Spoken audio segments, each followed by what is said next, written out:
Okay, we're ready. Okay, we're good to go, Joey? Joey, you have the live streaming going?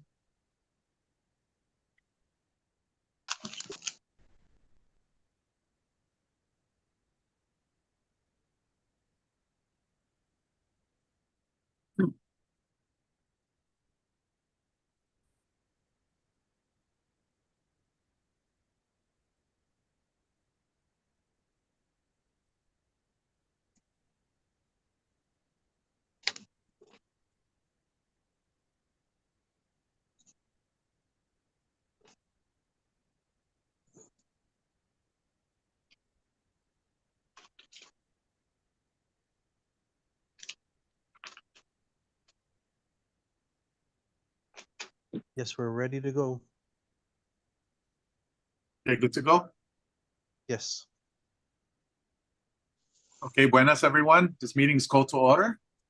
It's Wednesday, January 17th. It's 2:05 p.m.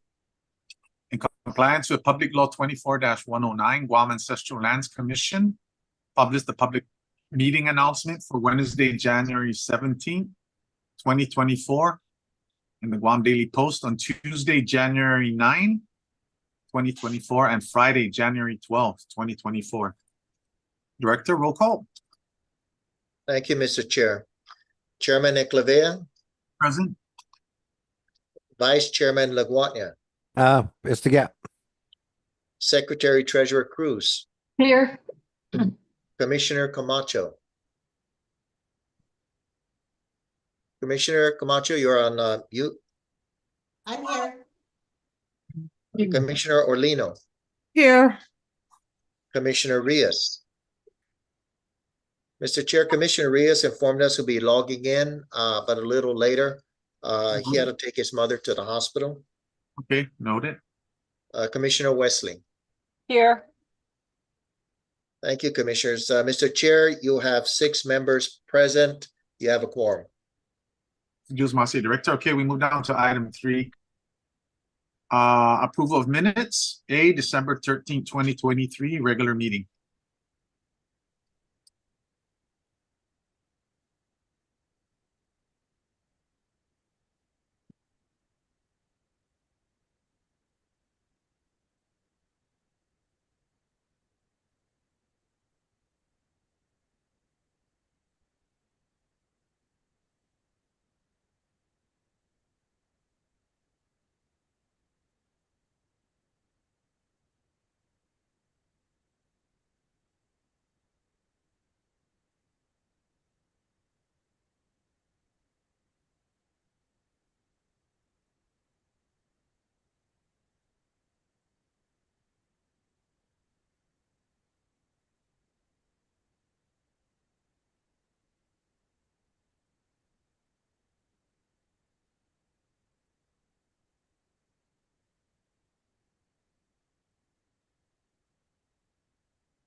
Mr. Chair, Madam Secretary? I'd like to go ahead and make a motion to approve the minutes for the regular meeting on October 11, 2022, subject to corrections for audio recordings. Motion by Commissioner Cruz to approve the minutes. Do we have a second? This is Commissioner Westling. I will second that motion. Okay, seconded by Commissioner Westling. All in favor, aye? Aye. Aye. Aye. Any nays? No nays. Motion passes, Director. Thank you, Mr. Chair. Okay, now we move down to item number 4, Executive Director's Report. Thank you, Mr. Chair. Today's report, I provide an overview of the current status of Vice Chairman Ronald Laguarnia's reappointment, as well as the expiration and potential extension of terms for other members of the Guam Ancestral Lands Commission Board of Commissioners.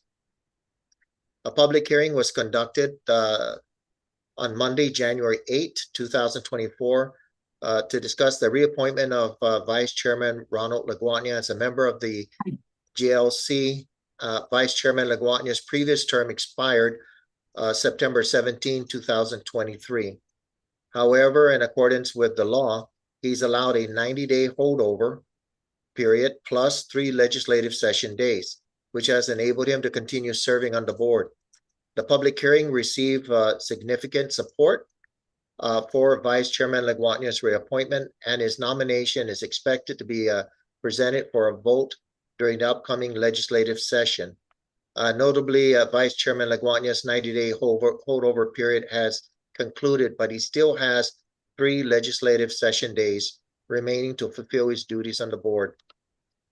Okay, the terms for Commissioners Angela Camacho and Luisa Westling. Commissioners Angela Camacho and Luisa Westling's terms expired on August 17, 2023. And similar to Vice Chairman Laguarnia, they were granted a 90-day holdover period along with 2 legislative session days.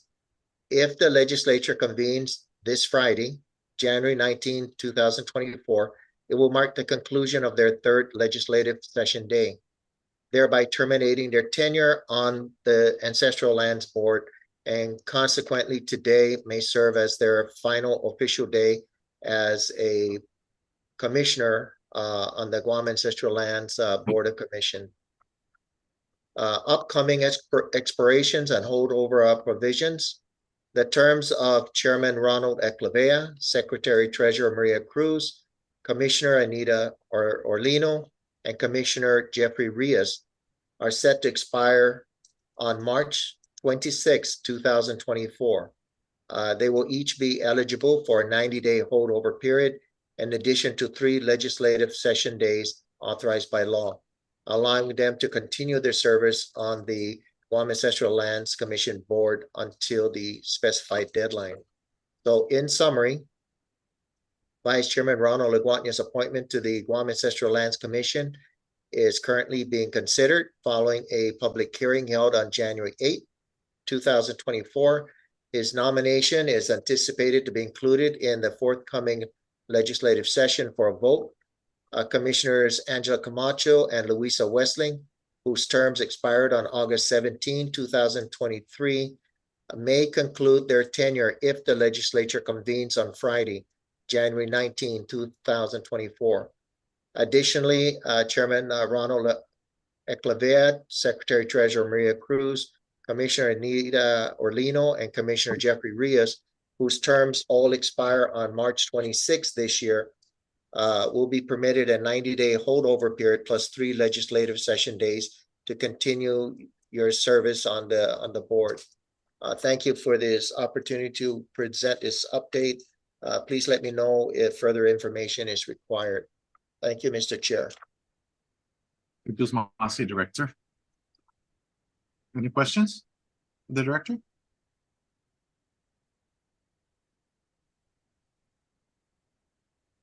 Okay, no further questions. Thank you, Mr. Director. Chair, Again. Yeah, I Yes. mean, if there's no request, I mean, I'll push on for the 4 commissioners whose terms are going to expire in March. Although the 90-day holdover gives us 3 months, and then I've been looking for you. What is your name? Gloria. Gloria. Yes. Okay, man. All right. I'll be there tomorrow. I think we have a freeze, director. We have a freeze on your screen. Joey? I think we have it might be a glitch. I think we lost internet. agenda for the Oh, there it February- is. There's back. Joey, I think the director's feed is definitely it's jumbling. Yeah. It's frozen right now. It's frozen. Yes. let me know. And of course, Commissioners Camacho and Commissioner Westling, we can still move forward if you are interested. I just need to. Director, we didn't catch about maybe We don't 50% have of internet? what yeah, no, yeah, you were freezing Okay. your whole, You feed can was hear me freezing. now? Yeah, sure. Where you're- did I you're cut freezing off? now. You might want to start again. From the very beginning. What you were saying. Yeah. Okay. Something's going on, I guess, with the internet here in the ITC building. Yeah.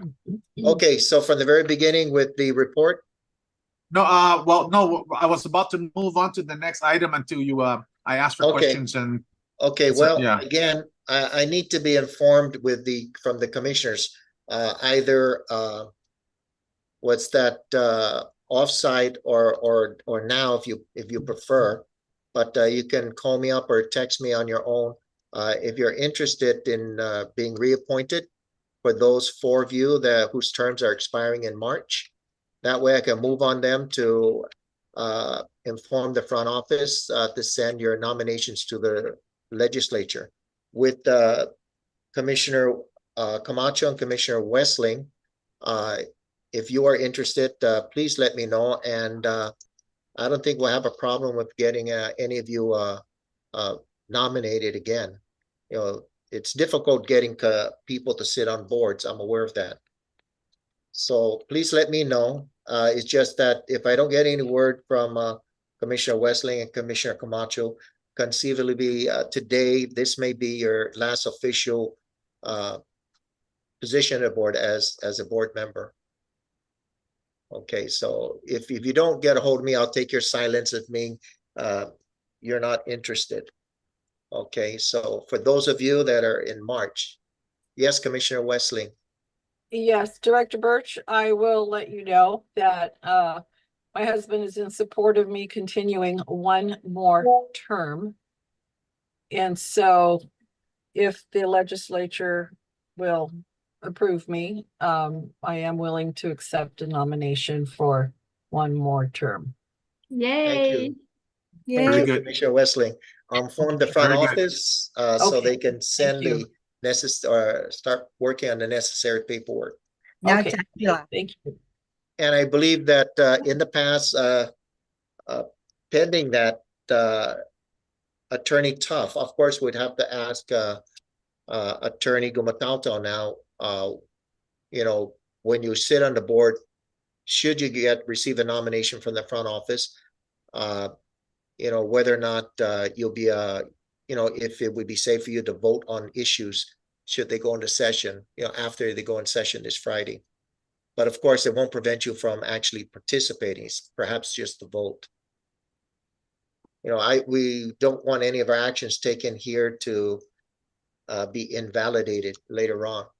Correct. So, okay, thank you, Commissioner Westling. I really appreciate you being on the board. Yay. I appreciate all of you. You know, Ancestral Lands does, and I'm glad that we have a full complement of board members. But with the rest, you know, you don't have to let me know openly, but you can inform me on the side message or whatever, what your intent is. You know, it just so happens that this year, your terms are all expiring on different months, but, and The one I don't understand is how come we have 4 board members expiring at the same month on the same day? I don't know how that worked out that way. Okay, so that's all I have to report, Mr. Chair. Thank you, any- Director. Yeah, it'd be nice if if the board was able to maintain the commissioners. Everybody's been very, very productive and very effective in this particular board as it is. So I appreciate the service of everyone here. So it'd be nice if everybody was able to continue serving in the board. That would be great. But that's good news, Commissioner Westling. Okay, let's move on. Down to item number 5, GITA progress report. Good afternoon, Commissioner Gouveia, Vice Chair Laguarnia, all commissioners, as well as GALC Director, Mr. Birch, your staff, and of course, Mr. Dan Swavely is representing Smith Bridge. My name's Tony Ariola, representing GITA, and I'm here to present to you the GITA Monthly Progress Report. Before I begin, I just want to address the board that Mr. Dan Swavely will be addressing the commission regarding a request on the Polaris Point property further down with the new business on the agenda. The following is a progress report on GITA's efforts to manage land bank trust property as required by Section 1 of the MOU between GITA and the GALC Land Bank Trust. First on the list is Weddingale Junction, Northern Market. Their monthly rent of $27,854.51, and their current outstanding balance is $1,800,631.28. GITA and GALC are currently exploring ways forward with Northern Market to address arrears, along with increased revenue for GALC in the long term. The work sessions are ongoing. The second one on the list is Apple Harbor Parcel 1. This is Quick Space. I have an update on this one. Their monthly rent of $4,029.02 with their outstanding balance as 0 because they made their payment yesterday, January 16, 2024. Apple Harbor Reservation F12, that's the Matson Navigation lease property. Their monthly rent of $27,733. They have an outstanding balance of $27,733, and their last payment was received December 13, 2023. F12R2, that's part of Apple Harbor Reservation as well. That's the Transsteel property. Their monthly rent of $500, and their total outstanding balance of $6,000. They've been paying down, I guess, due to their payment proposal. And their last payment was received on January 9, 2024. In the amount of $1,500. The Tengisan Cable Landing Station, AT&T, their monthly rent of $22,939.42, an outstanding balance of 0. Their last payment received on January 3rd, 2024. The typhoon damage assessment claims are still ongoing. And legislation has been drafted to extend the term of the lease, and it was submitted to the GALC Commission during a previous board meeting. Lot Apra Harbor Reservation F12, that's the Smith Bridge, Guam, Polaris Point property. Their monthly rent of $8,800, outstanding balance is 0. Last payment received on January 3rd, 2024. Smith Bridge also is requesting the GALC Commission to allow future soil storage on property, and like I said, Mr. Swavely will be addressing the board in regards to this request later. Lot 10155, this is the Farmers Co-op. Their annual rent of calendar year 2022 with an outstanding balance of $3,728.52.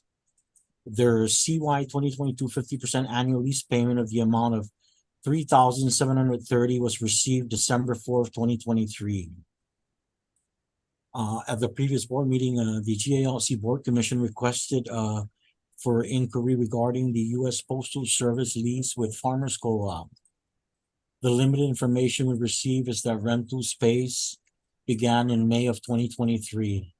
And they're currently paying $1,632 of their monthly rent. Agita is requesting more information on their lease space, terms, and conditions. Once more info is provided, we will update the GALC Commission. Moving on to the Teton property, the Guam Environmental Protection Agency building, their monthly rent of $8,000 with an outstanding balance of $280,000.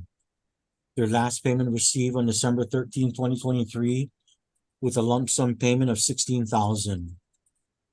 Their typhoon damage assessment claims are still ongoing.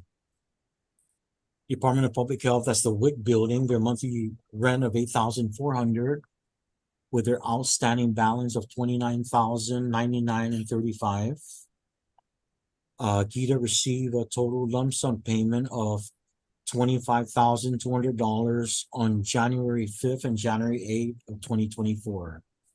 And also typhoon damage assessment claims are still ongoing. Other items in the list, the F12 Polaris mitigation plan. We just got word from Smith Bridge that their biological survey commenced December 21, 2023, and is still ongoing. And then, of course, we have the steps of the clearing permit after the biological survey is done. And then step 2 in the clearing, and step 3, which is final in the disposal of whatever hazardous materials. This concludes my GITA monthly progress report. Please let me know if you have any questions. Thank you for presenting this, giving me the opportunity to present this GITA report. Thanks. Thank you, Tony. Thank you. Any questions?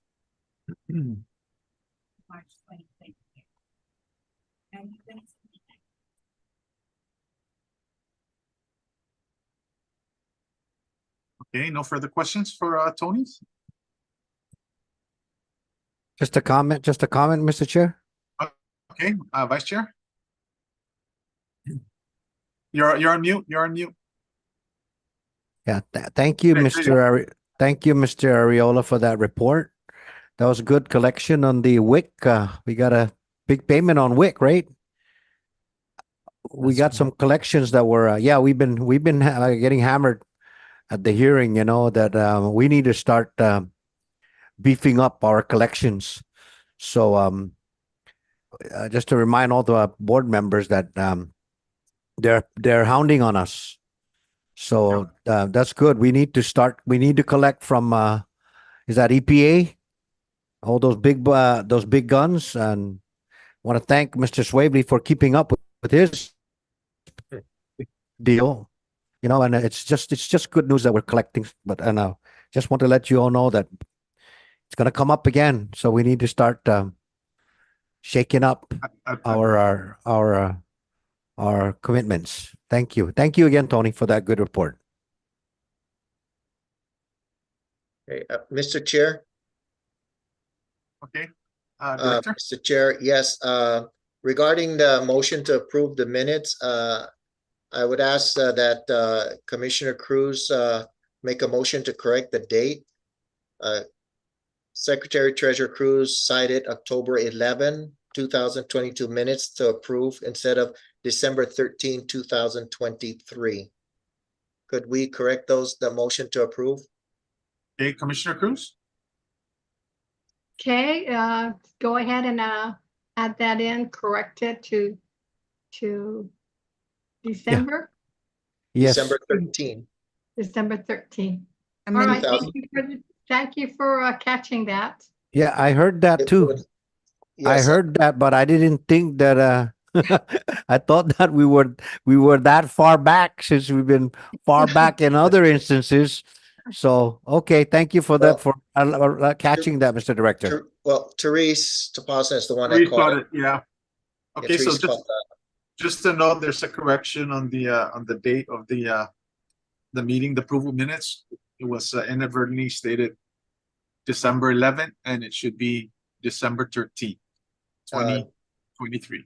Because the motion passed for the other date, do we have to correct the motion with Just another amend- motion? Just amend that. Just amend- amended? Yeah. Okay, is that all agreed? Yes. I think so, unless we Yeah. have our legal counsel says anything about it, I- but I'm I- good with that. Mr. Chair, I think we need to make a motion to amend and Yeah. then we vote to approve the amendment. Then it'll ratify it. I Yeah. think that's the process for that. That's correct. Okay, let's just be safe and Commissioner Cruz make a motion to amend. I think I just did, right? No? Wasn't With that? the correct I date, don't with the think that- correct dates. We're, Okay, Yeah, I don't think you gotta make a motion. okay, so I'm making a motion to correct the date of the minutes to December, what date? 13, 2023. To December 13, 2023. That's Okay, my motion. motion on the floor to amend her previous motion. All in favor, aye? No, no, we need to second it. I'll second that motion. Oh, I'm sorry, yeah. I'll Okay, second that seconded by motion. Commissioner- Yes, then Okay, it's seconded. Here we go. All in favor, aye? I. Aye. Okay, any nays? Okay, no nays. Okay, wait, Mr. Motion Chairman, passes. Okay, Vice Chair. yeah, once we second it, then we go into discussion. Is there any further discussion on the matter? If not, then we go for the vote. That's true. Yeah, let's this Okay. legitimizes our meetings because anyone can That is contest true. it. Anyone can appeal and contest this, and they will win the case. That is actually true. That is Okay. actually true. Okay. Any is that discussion, right? corrected? Is there? Yeah, any discussion? You've already No voted. discussions. Yeah, we voted or so it actually passed, but we'll know that for the next ones. Yeah, further, please. Okay, so Director, motion passes. Thank you, commissioners. But for sure, Vice Chair, you're correct. And that's noted. Okay, we move down to now, are we still on Gita's report regarding oh no, that's moving down, that's a new business. So our old business now, item number 6, Northern Market counter proposal. Afternoon, Commissioners. This is Diego Mendiola from Gita. It's good to see all you guys. It's very exciting, Commissioner Westling. Thank you for being willing to serve again. It's never an easy decision, and as you know, as you all know, family really plays a big deal in those kinds of decisions we make to, to serve our people and everything. So, very happy to still have you willing to continue with us. Your input has always been valuable and, look forward to and well respected. So, thank you for that. As the commission knows, we've been, working with the subcommittee as well as Northern Market. Just to let the commission know, Mr. Calvo, representing Northern Market, had to leave island this morning, so he's still in the air. However, he really wanted to be at this meeting, and so he told me that he's leaving this morning, told me yesterday, and that he will be back on Tuesday. So he is requesting if the commission is willing, to have a work session with him that he'd like to attend, or a special meeting, after Tuesday next week. He just really liked the opportunity to, be present to make his pitch and, give whatever he can to make the board comfortable, the commission comfortable. So, that's what I have to- Thanks. Okay. Can we address that now? Director, can we address that now with our legal counsel? Is there anything? We is there can. any issues with that? I'd like to inform you that I see Commissioner Reyes, he's on with us right now. I see his iPhone. Commissioner Reyes? I don't see him right now. Right, I can. Oh, there he is. I see his phone. There he is. But he's not responding. Okay. Oh, there he is. There he is. There he is. Okay. There we go. Sorry about that. There you go. I'm here. All right. Sort of here. All right. Your presence noted. Thank you.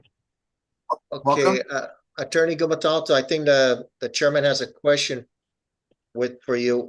Should we do you recommend that we meet in a work session with Mr. Calvo regarding his I guess in the Northern Market? Well, it's certainly up to the board to decide if they want to do that, but they're allowed to do that. Are there any cautions that you might have for us or for the board? Well, the board can't make any decisions at that meeting and make any promises. Okay. Mr. Chair? Yes. Who is that, Vice Chair? Yes. Yes, This Vice is Chair. this is to address Mr. Diego and the entire board. We were at that work session, and then there was also a report that you submitted as a which entails the details of that event that we had. We did discuss several items that we were had matters of concern. So I think we were all received that. I think I do believe we all received that report, and that there were certain points there that we suggested that that we go over with them. I mean, as he was supposed to come up with any of those items there, Mr. Diego. Did you discuss those matters with him as a result of our work session? Well, Mr. Vice Chair, I wanted to, I know that I was told that, I could speak to him. So, so I did, just briefly, because he was telling me that he was leaving.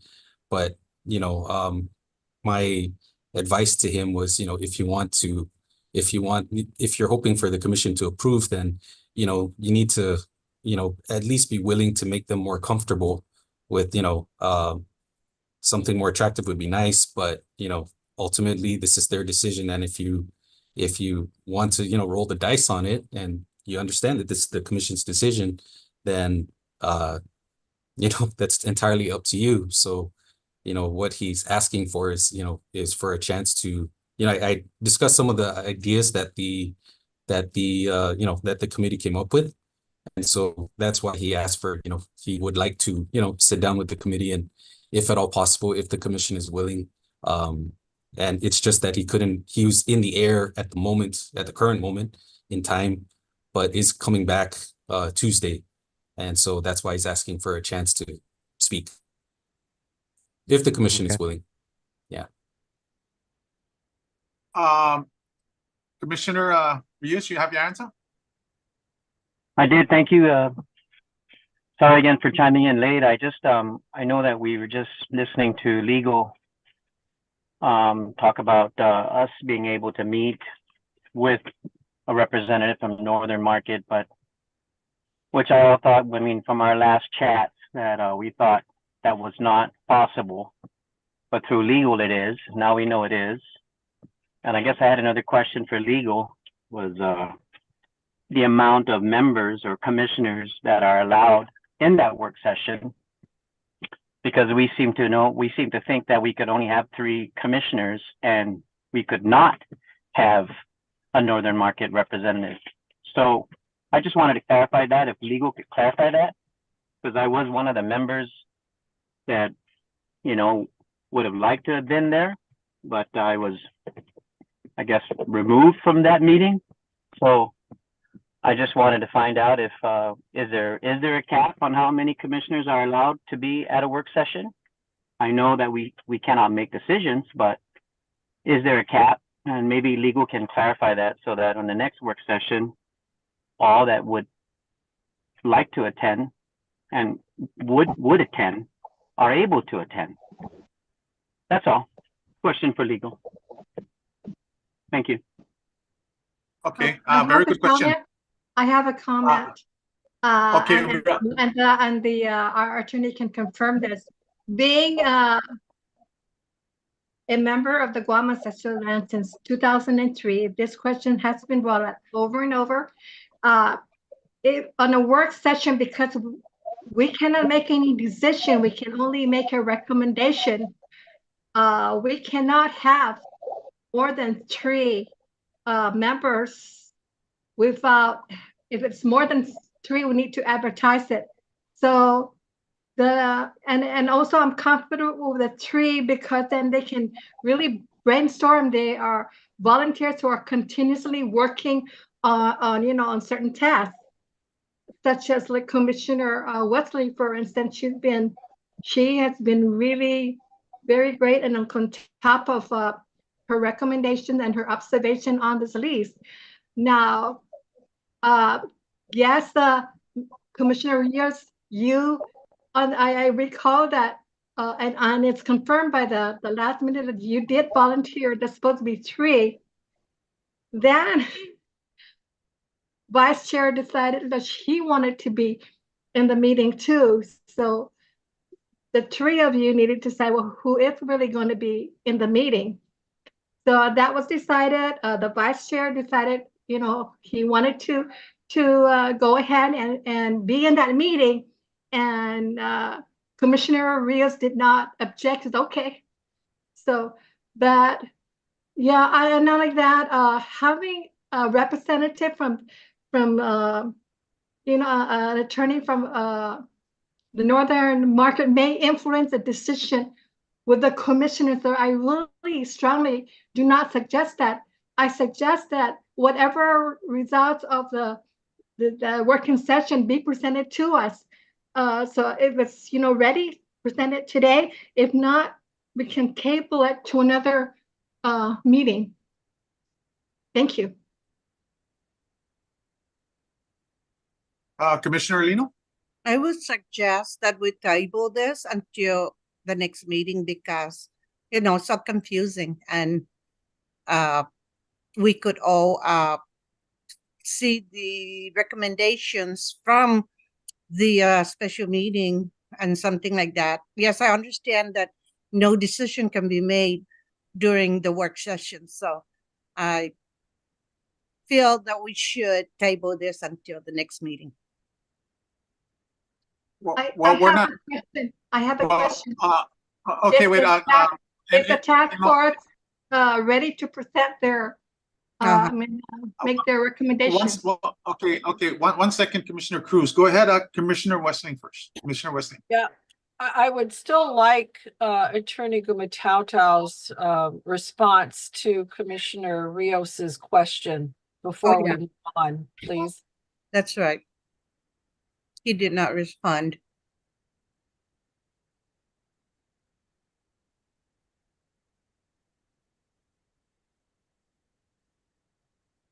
Attorney Gumatautau, there's a question for you.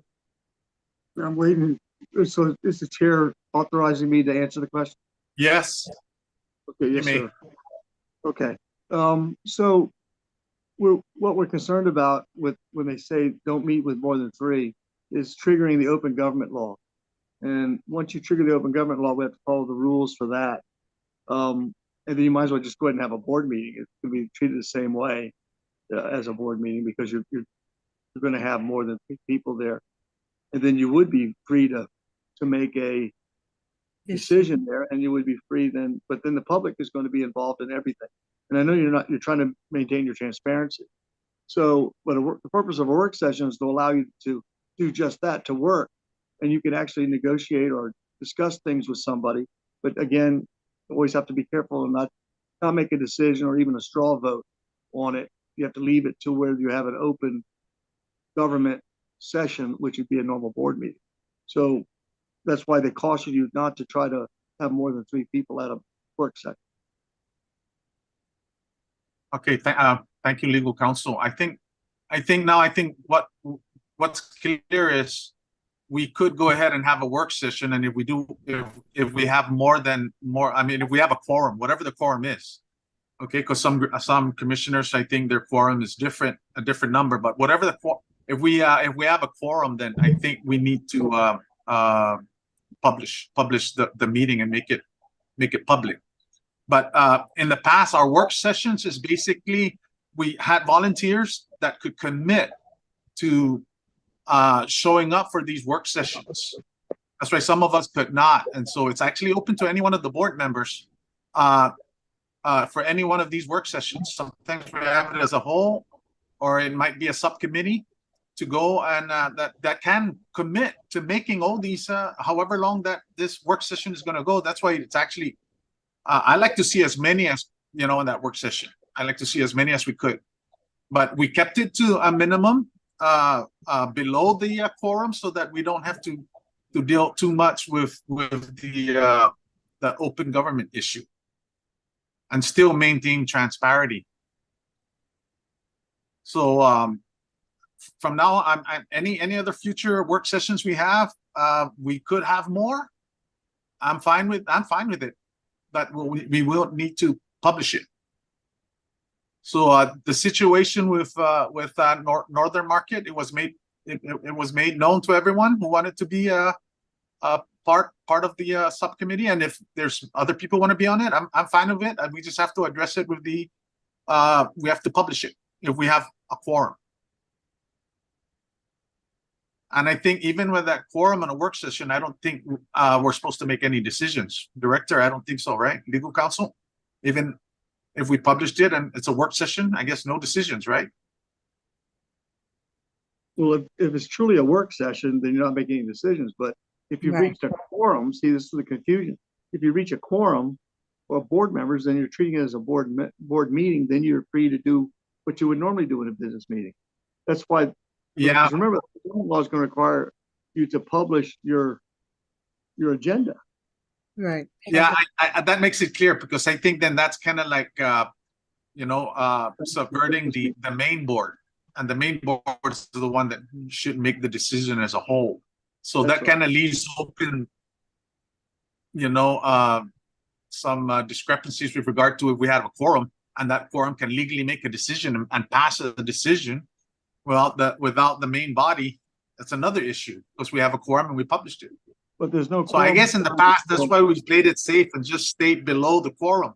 So we can't have, even if we decided to inadvertently vote it, it doesn't count. So, Mr. Rios, does that kind of like clear things up for you, or?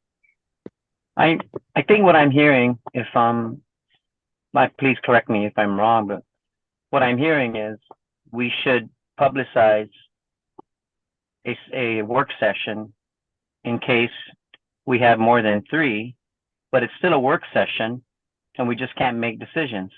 Because then that would mean, Mr. Chair, you're allowing all and available commissioners to attend the work session. And if we publicize it, that'll be in case we have more than four or more members. But in a work session, regardless of how many members show up, it's still a work session and not an actual board meeting. And I feel like I understand, and I understand.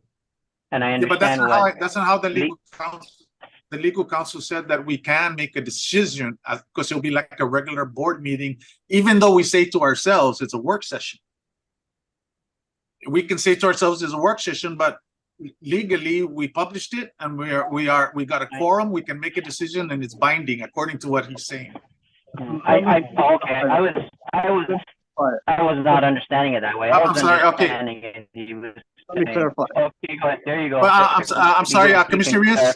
Commissioner Rios, Thank you. 1 minute. Legal counsel is going to clarify. Okay, legal counsel. All right. So if it's a regular board meeting, you're going to follow all the open government. Okay. If it's a work session, you don't have to do that, because it's merely a work session. And the reason you're able to distinguish between the two is the number of board members that attend it. So normally a work session is a subcommittee or committee other than the board. But if you're going to publish it, you're going to only publish it as not as a work session, you're going to publish it as a board meeting. You follow all the rules for a board meeting. And that's when you can make decisions. But it's not that it automatically becomes a board meeting. If you publicize as a board meeting, you have to treat it as a board meeting. You can't then affect and say, oh, we didn't have a quorum, so we're going to drop it into a work session. It doesn't go that way. So you either treat it as a work session and you follow the rules for that, or you go to a full board meeting and follow the rules for that. It's one or the other. It can't be a blend of the two. I see. So just to clarify, if we have a quorum, we have to publish it. there's no quorum requirement for a work session. Okay, so we can have as many members as we'd like. No, you can't have more than three. Okay, so we can't have a quorum. Okay, Keep using the word Understood. quorum. Quorum's only used when you're talking about a board meeting. that's kind of confusing. It's kind of confusing because we were thinking we can't have a quorum. You can't have Oh, three or work session. more. That's what he's saying. You can't have three or more. No, Stating it. I think, the way I'm hearing And more than it, three. more, yeah, what I'm hearing is that if we have more than three, which in the case of our board, more than three constitutes a quorum of the board. Whether we call it a work session or it could be considered also a full board meeting because we have a quorum, it will have to be publicized. Okay, it will have to be publicized. If we keep the work session or the number of attendees to under 4, 1 to 3, then there's no requirement to publicize. That's correct. And it's just considered, A work we'll session. call it a work session, okay? But it's Yes. when we cross over greater than the number of 3, then the open law government rules apply and we have to advertise, we have to leave it, it has to become a public meeting, open for the public to participate. And it basically defeats the purpose of a work session for a subcommittee to hash out details in order to come up with recommendations for the board. That's Correct. how I understand this. Correct. Okay, so my thoughts on this, Mr. Chairman, is Okay. that we establish who is going to be on this work session subcommittee of 3 people. To maintain continuity, I think we need to stick with what we have to maintain continuity because it's like we're going to start all over again. Does the board support this? Because Mr. Rios did express a desire to be part of it as well. Do this. Or we do a board meeting with it and publish it and have more than 3.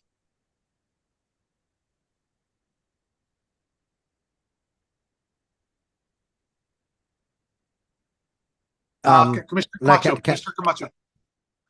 Commissioner So Camacho, you got- it's my understanding that the subcommittee had already met. And then there are findings, right? There are findings that are being presented. So I think that perhaps we could just schedule a special session to discuss Northern Market specifically. It'll be a board meeting. It's a special session. So we go through all the open government law requirements and discuss it openly as a board now. Because we've already, I think we can move past the subcommittee. They met, they did their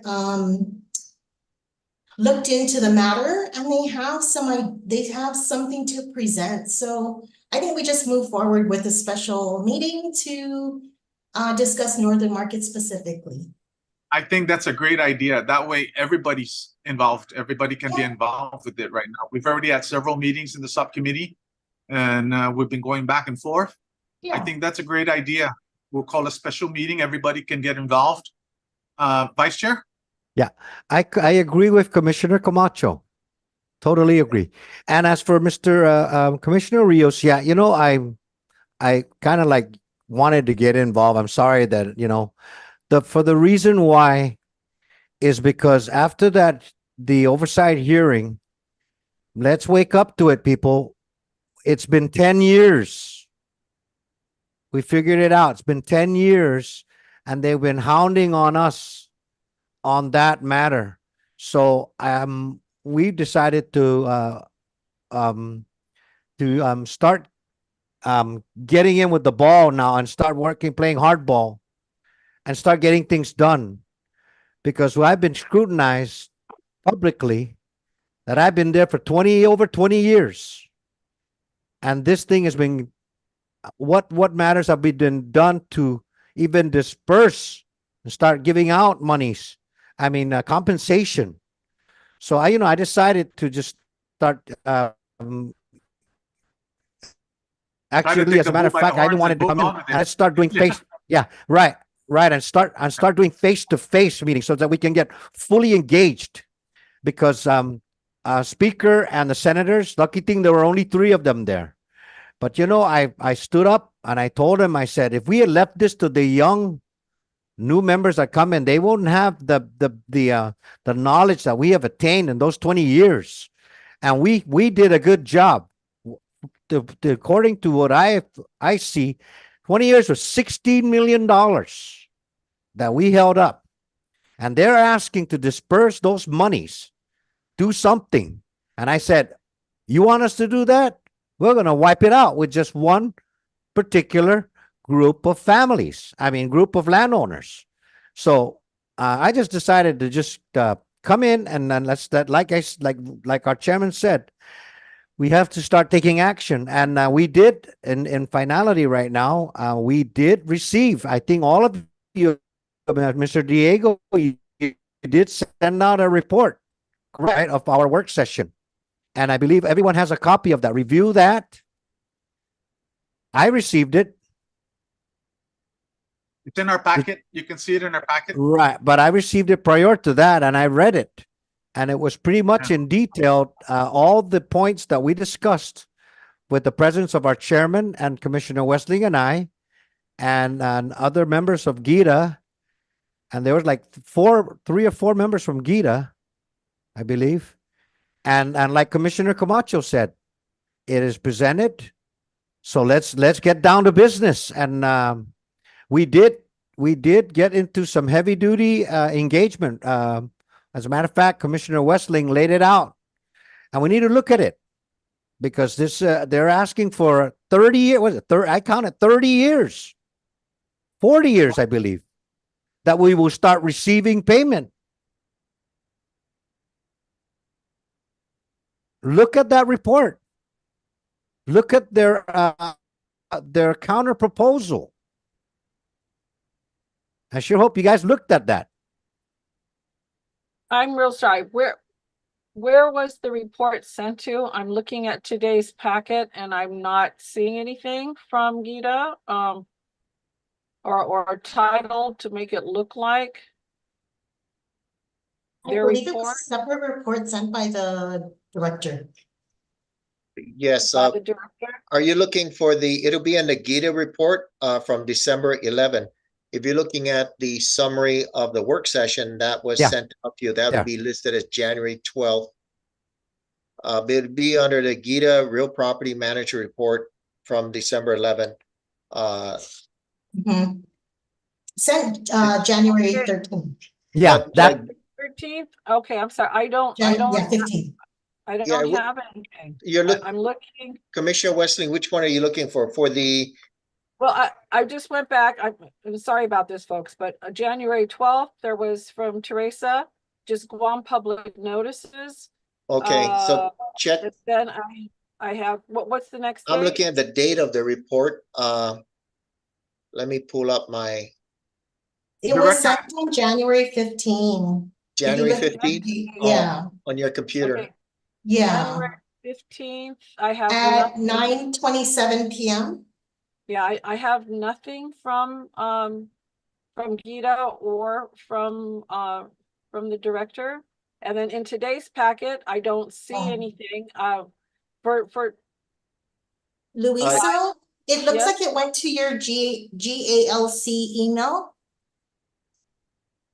I see. Okay. Not to my personal. Okay. I will go into that email. Thank you, Angie. I'd like to add something real quick, Director. Yes. Yeah. Oh, by the way, Commissioner, Vice Chair's comments really are more towards, of course, the rules and regs and the beneficiaries, but in particular, what we're getting heat for right now is the arrears. that's an issue we kind of like put in the back burner for a while. And now I guess we're getting the heat of addressing those arrears, in particular to northern markets arrears. It's coming back to haunt us now significantly. But with regard to having the special meeting, I think we need to get the board up to par first before that special meeting. With regard to just exactly what happened on those work sessions, especially the latest work session. So I don't know how we want to address that, whether we just wait for the special meeting, but I think the board needs to hear about some of the progress we made during the work session, or what we came up with in the work session. Any thoughts on that? I agree. At least in particular, the last work session. Mr. Chairman. Okay, now that Commissioner Westling has been notified that the ancestral land smell, everyone has received it, I believe. So review the proposal and review the summary of that meeting of the work session. And then let's decide, let's have a special meeting like Commissioner Camacho said, and let's hash it out there. Okay. Okay. So Diego, Gita, Yes, sir. You did give a summarization of all the work sessions we did, right? In particular, the last one. Yes, sir. Okay, Yes, and we all received that. Yes. Right. Yeah. I just resent it to Commissioner Westling. Okay, let's do our homework. Well, let's do our homework and let's study it, and then we'll have the special meeting with Mr. Calvo, and I think we're good to go. And we could address with the director some of the points in those work sessions, if need be, before the meeting. Okay. Commissioner Camacho. So my understanding is we can go ahead and schedule the special meeting, but of course, giving all of the time for notices. So Mr. Birch, maybe within 2 weeks. Yes, we're checking the exact date now. Commissioner Westling, just for your information, I resent the information to you to both your email addresses. Thank you so much. Thank you. Okay, so if we're scheduling a special meeting, my understanding is then we will be inviting Mr. Calvo to attend. Yes. Mr. Chair or Mr. Director and the attorney, Vice Chair? would it be advisable to perhaps place him in the Northern Marketing in a breakout room so that we can meet prior to the before having him join us, so that we can share all our points and then come to some sort of common ground. And then we have an idea, a big picture as to how we're going to make that presentation to him. I would believe that would be a better option, because we put him in. What do you put those rooms, right, Mr. Commissioner Camacho? What do you call those? Not a breakout room. They call them a panic room. No, there's a room there. What do you call that? Joey, do we have a room? Yeah. What do you call that room? We can do a breakout room, or were you thinking executive session? Right, something like that. It's a breakout room. If we declare an executive session for need of legal advice or on personnel issues, then we can go into a breakout room. And that that what it is, it's not called a. I've always.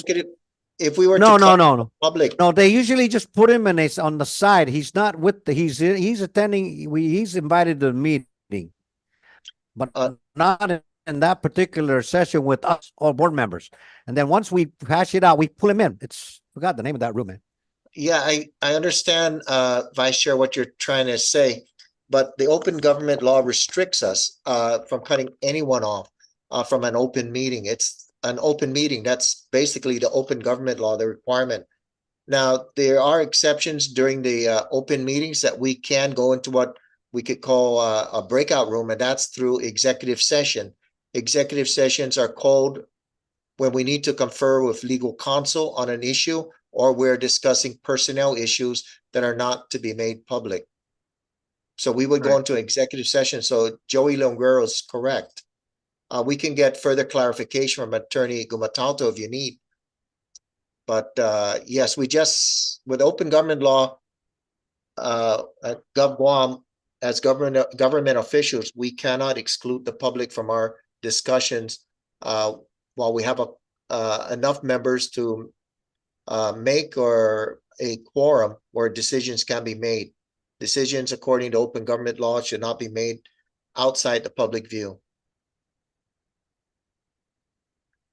Yeah, another thing too is the special. For the, Vice Chair, for the there you special, go. yeah, for the special meeting. It's a special meeting. We are allowed to have a special meeting to conduct only one topic, Yes. and Yeah, that's one it. topic, yeah. Northern marketing, but it's not a breakout room. They put them in a it's a term they use by Zoom. Forgot what it Yes. was. Some sort of It is called. a But breakout room. but he hears everything that's going on though, right? He basically hears the discussion. no. What we do is we allow them to attend our meeting, but then we put them on a side room. Then we discuss it, and then after we come to a common ground, we bring him back in. Then we Oh. present our findings as to what our common ground was. We're not allowed to do that, not by the open government law. Sorry. Unless we need legal counsel to provide us on a legal issue in this case. It's the open government law, and I have to admit, in negotiations, it puts the government officials at a disadvantage. But the reason for that is to also prevent any sign of any corruption or collusion or anything that is not right. It's to protect the public and allow the public full view of our actions. So yeah, we can't do that if our intent is to simply cut them out of the discussions that we're having. The only time we could do it is if we need legal advice, and legal would advise us that we should go into executive session so he can discuss something that is important for us to know on this. And only legal would be able to tell us what that is. But for, I don't want any of us or any of you to get in trouble, where somebody could file a complaint against the board or any member of the board for violating the open government law. Okay, just to try to finalize, let's do our homework, get a good understanding of the pros and cons of the proposal, and then what I believe is, remember, he was asking to Mr. Calvo was asking to have a work session with us. I guess he's got other incentives, or maybe he wants to make some things clear about why it's a good deal. But now we're gonna have this special session, and he'll have his chance to present more advantages for us to take the deal or not. Let's see how it goes. So basically that's what it is. He wanted to sit with us on a work session. So I guess his intent is to try to, of course, sell us on the idea. So we just need to see what we came up with, the pros and the cons. We're going to have the special session. Everybody's going to be there. We get to ask questions, look it over, and then we could make a decision. Okay, A sound decision. Mr. Chair, if we're going to have a special session, if you approve the agenda today, I could send out the notices based on the open government law and all the requirements. The earliest on the open government law, if I send out the ad tomorrow, will be Tuesday, January 30. If not, if you need time to approve the agenda, I'd have to get it out this Friday, for the meeting to occur Wednesday, January 31, for a special meeting. Remind you that on the special meeting, we only have one agenda item. We do not discuss minutes or anything of any other meeting. It's simply one agenda, and it has to be. Let's make it a week. Let's make it a week after that, Director. A week What do you after. guys think? So So you're talking At least about sometime a February. week later, that way everybody has enough time to, and then, you know, we can, if there's other questions, they can get a hold of you. Okay, Or if it's we in can get a hold of February, Gina, and then just to finalize one. if it's in February, then rather than having a special meeting, I would recommend that we schedule this during our regular meeting.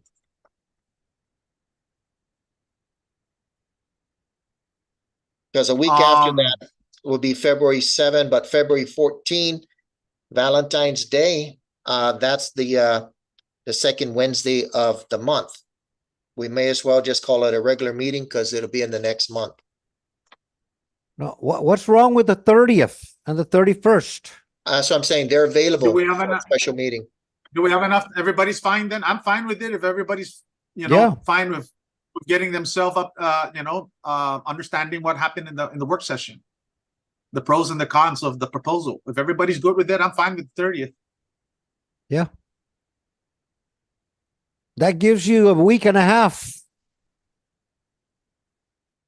Matter of fact, yeah. Okay, 1, everybody. 2, 3, 4, 5, 6, Everybody's 7, good? 8, Commissioner 9 Cruz, working you're good? days. That's 9 working days. Commissioner Rios? He's on mute. Are we There good he with the is. 30th? I'm good. Yes, Yeah. Good thank with you. the 30th? Appreciate that, Okay. Mr. Chair. Of course. Vice Chair, Sounds thank good. you. Sounds good. Thank you.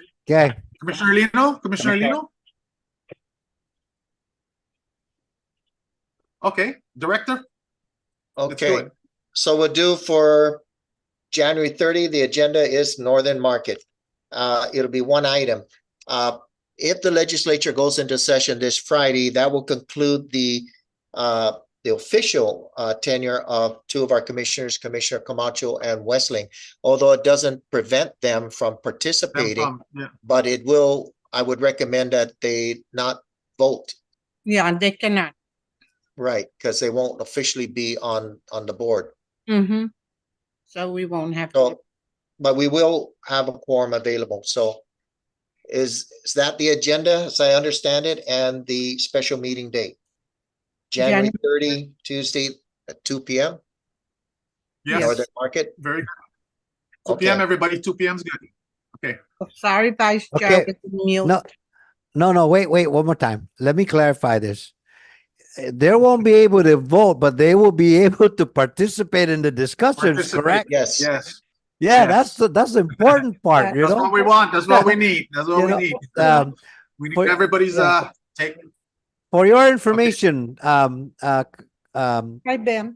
board members, that was a heavy duty Good work session. Commissioner Camacho, Commissioner Cruz, Commissioner Lino, Commissioner Rios. Man, it just woke us up. And Yes. I would like to thank Commissioner Westling for really getting down and dirty. But you know, you guys, we need to take action and do something. But we need to look at it. Just take a look at it and get things done. That's all I can say. Commissioner Camacho. Commissioner Camacho. Yeah, because we're on the item of Northern Market, is it appropriate for the committee to speak with us today? We don't need to take any action, but is it appropriate for them to share light on some of the findings? Yes, we could, but we could do that. Let's see, Gita. I know you had I know you got Mr. Swavely on the side there. Well, maybe we could do that after we finish with because this would be, and I'm glad you brought that up. I think it's a great idea for us to run through some of it without, you know, some of the points with the work session. But shall we have Gita at least complete their report? The new business, where are we at? We're on new business? No, we're still, we're new business, right? It's my understanding is we're still in old business, Northern Market. Oh yes, yeah, we're on old business. Oh yeah, yes. Okay, so let's put a hold on that for now, and we'll go back to it after we complete at least new business. Is that okay with everybody? In the meantime, Yes. be reading the summary. Okay, yeah. Okay, let's go ahead and move down, and we'll get back to item 6, old business. So Diego, if you can continue and move on down to item 7, new business. Sure. Oh, well, a new business, the first one will be the AT&T resolution. It'll be very short. Yep. Okay, so just to remind you, at the last meeting, the board approved proposed legislation to be sent to the legislature. That's an act to authorize the extension of the term of the lease between the Guam Ancestral Lands Commission and AT&T Corporation. What we needed to have and transmit to the legislature is a resolution supporting that legislation that we approved. So that's what you're presented with right now. It's resolution number 2024-001. It's an extension of the term of the lease between Guam Ancestral Lands Commission and AT&T Corporation. Would you like me to read the entire resolution, or you have it right in front of you? It's basically. Yeah, I don't see it in my packet, but go ahead and read it. And put it up. Yeah, or put it up and. Okay. Joey, can you put it up? Let me pull it up. If it's basically mirrors the same language we did before, I don't think we'll have an issue. Okay, there we go. Basically what it does is it pretty much states that, and it resolves that the Guam Ancestral Lands Commission, its summary, supports the proposed legislation to extend the lease between Ancestral Lands and AT&T Corporation. And it transmits the legislation to the resolution to the legislature with its recommendation to authorize the extension of the lease between the Guam Ancestral Lands Commission and AT&T, and to seek legislative approval for the proposed legislation. In short, that's what it is. If you, Joey, go all the way down to the now therefore it be resolved, there you go. That's the final. The rest of it just pretty much says that the board met, made this decision, and now this is the transmittal. That's good. So all I need is for the board to make a motion, and second it, and grant its approval. And then we could sign off on it, Mr. Chair, with our Secretary Treasurer, and send this document to the legislature so that we could move forward with the AT&T lease extension. Okay, very good. Mr. Chair? Yeah, Vice Chair? Okay, thank you, Mr. Director. Was You're there an opportunity for any possible increase by any chance? They wrote in their letter to us that they want to increase to at least the fair market value. Okay. I'm fine with that. Yeah. Does that resolution limit that, or it just? No, it does No? not. It simply says that basically it says that the board approved proposed legislation. It doesn't and so it will be the legislation will be attached to it. It's a Okay. transmittal resolution. Okay, very good, very good. Commissioner Wessling, you had your hands up. Yeah, the resolution doesn't have an extension date or timeline. Does it need to have that? Yeah, that's in the lease agreement. proposed legislation. The legislation that we approved, it's attached to it in your packet. We could also pull that up. This was the legislation, and basically it's attachment A. There you go. Okay. That's what's attached to it, and it's in there. Okay, so the resolution doesn't have to say, that we support an extension till, No. December 30th, 2030. It doesn't need that. It doesn't need that. It said, Okay. it states that the proposed legislation was taken up by the board and approved, and now we're transmitting it to the legislature.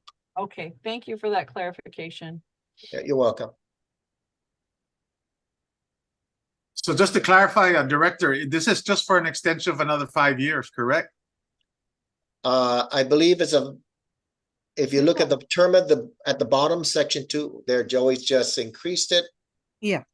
Yes.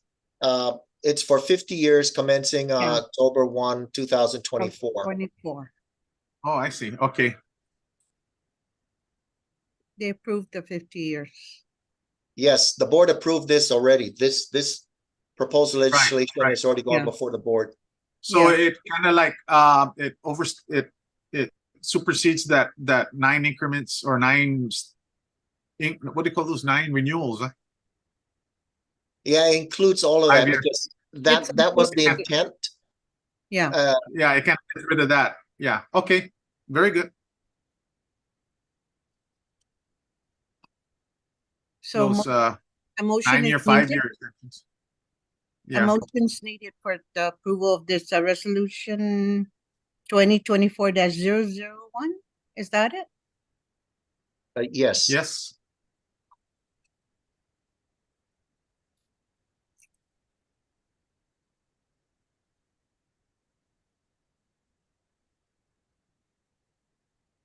Okay. We need a motion.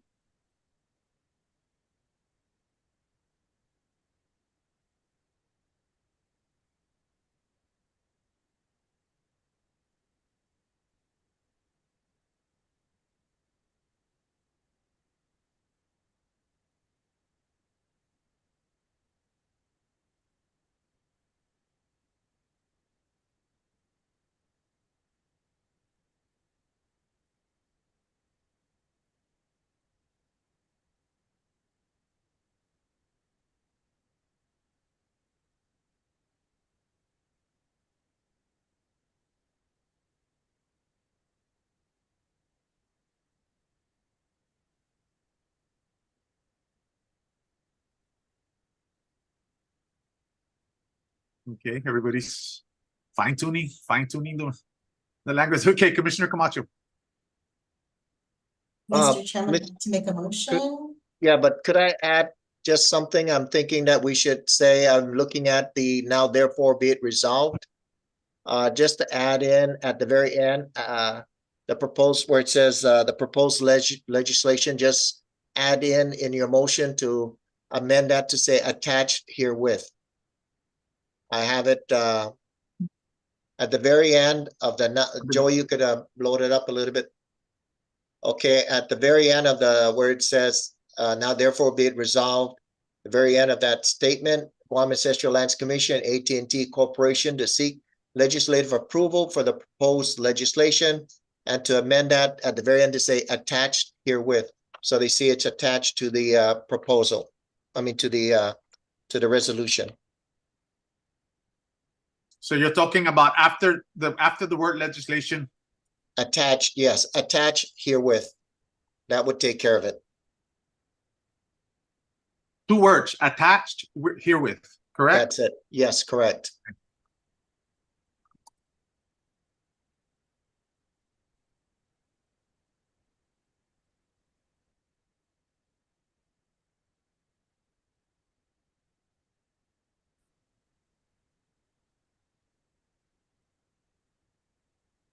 Okay, Commissioner Camacho, you can make your motion if you still desire to make your motion. Sure. Mr. Chairman, I'd like to make a motion to adopt resolution number, is it adopt or approve? Approve resolution number 2024-001 with an amendment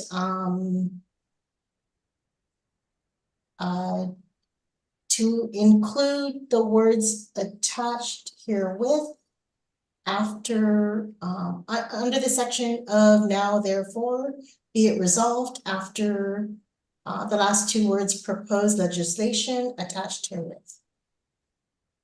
Okay, we have a motion on the floor to approve the resolution. May I hear a second? Commissioner Lino I'll has. second that. Oh, okay, Commissioner Rios has seconded. All in favor? Aye. Aye. Aye. Aye. Aye. Aye. Any nays? No nays. Director, the motion passes. Thank you, commissioners. You're welcome. Okay, so Jus Masi, great. Okay, Diego, Gina, let's continue.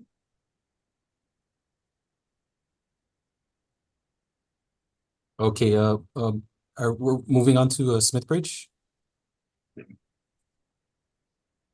Okay, Mr.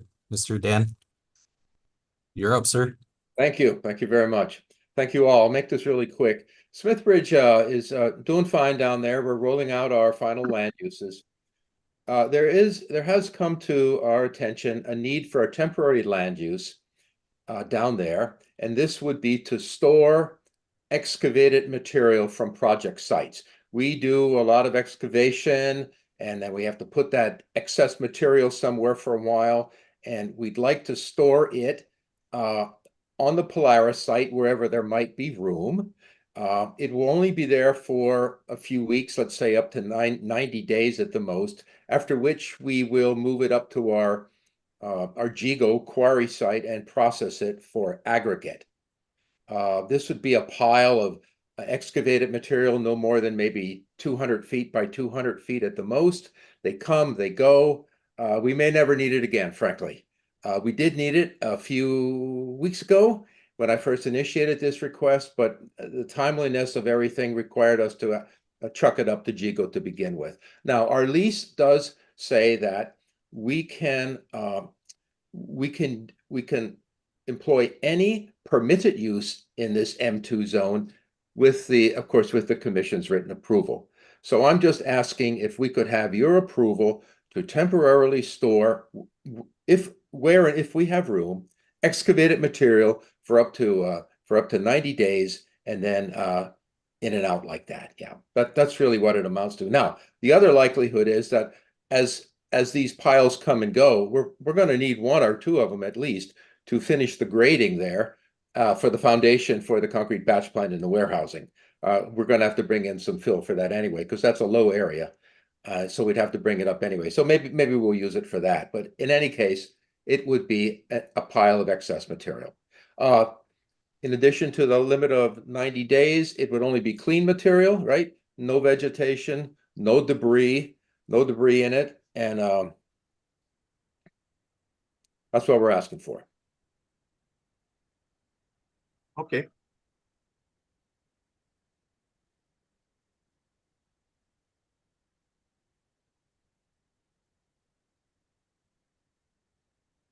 Okay, where are we at?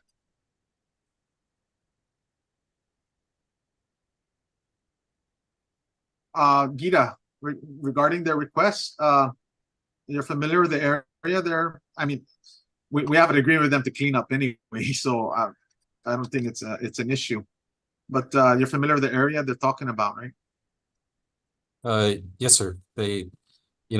Smith Bridge is, this is it's just another part of their, their normal operations, as the type of company that they are. They're extremely reputable. They've been here on Guam forever. I don't remember in my life before a Smith Bridge era. Only Dan Swavely's that old, but but I mean, it's in my own personal opinion, Mr. Swavely and Smith Bridge is the most forthcoming tenant I've ever encountered. I mean, this is something that's, it's incidental and part of their normal operations. And I was telling him, Dan, why are you asking? That's like part of what you do. But Dan and Smith Bridge is extremely respectful to the commission and say, well, it doesn't say in our lease specifically, so just to be on the safe side, okay. So that is the request of Smith Bridge. it's nothing unusual. Every contractor that has ever been on Guam has always needed, a temporary storage of either, just parking trucks or, just, moving, building or site material from one place to another. And so, GITA doesn't see any issue at all with Smith Bridge's request.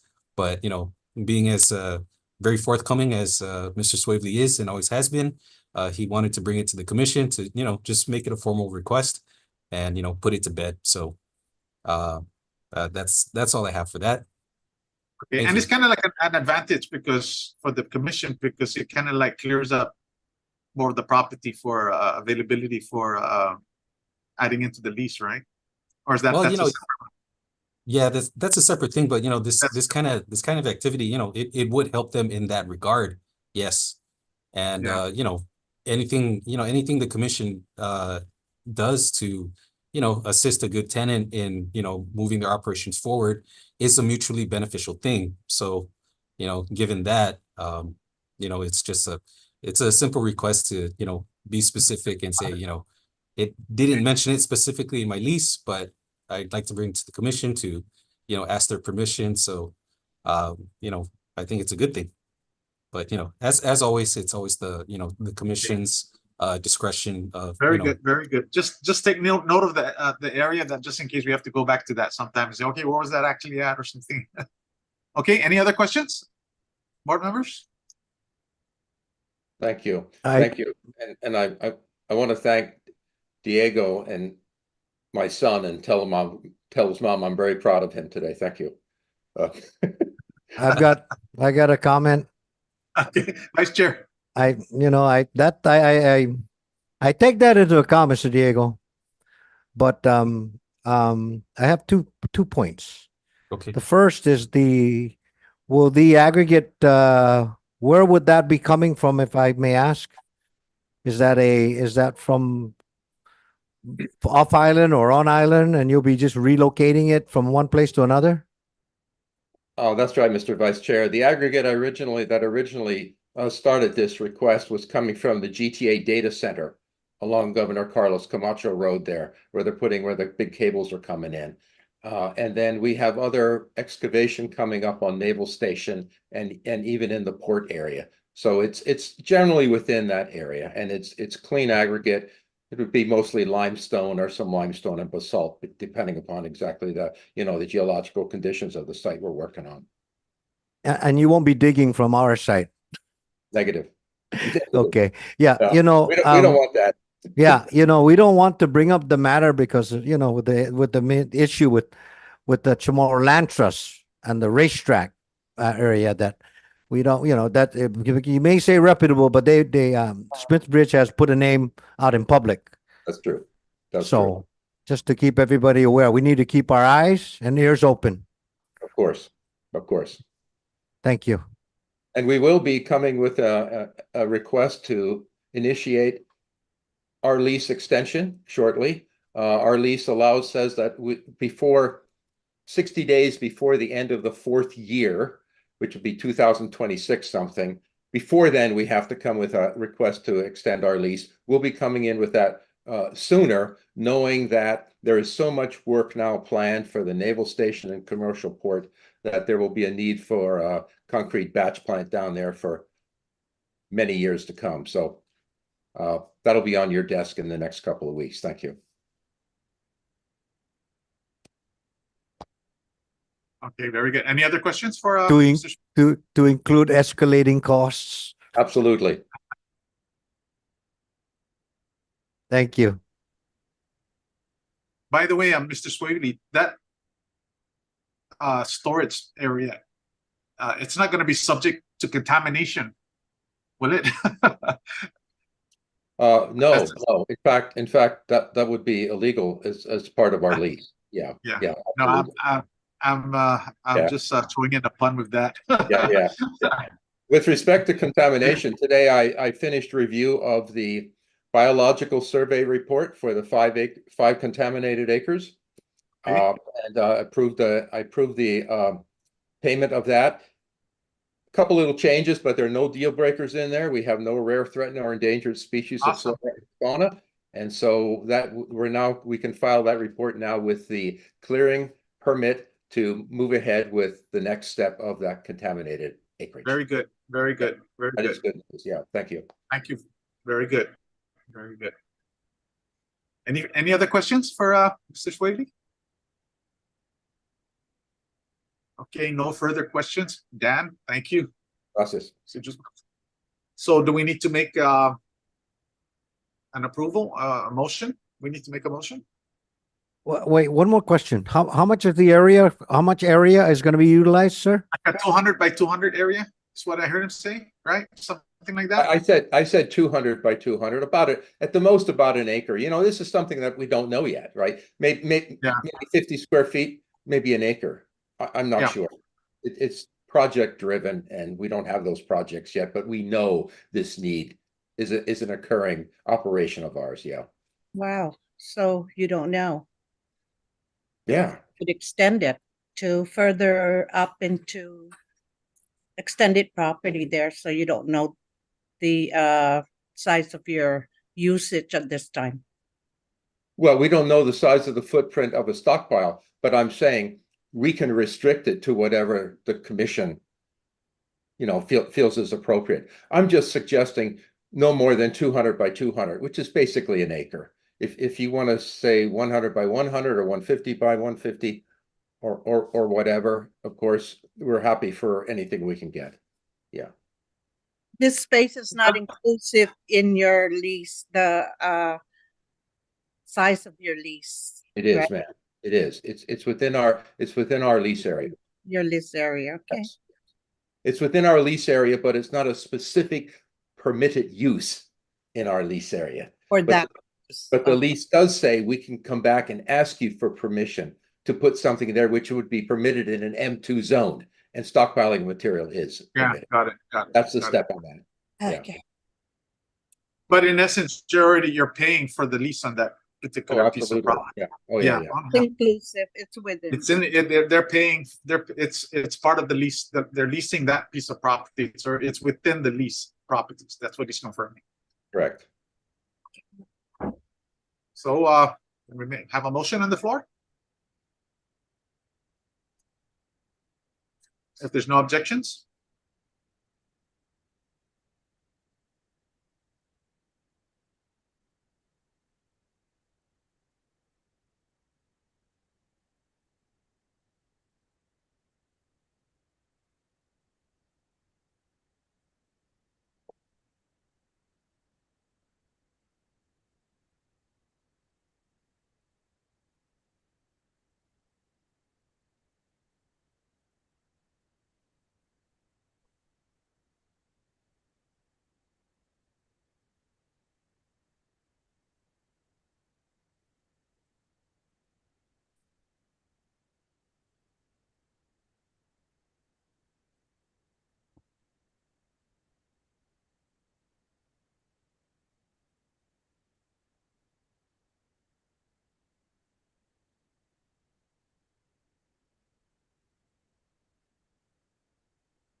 Is it plugged in?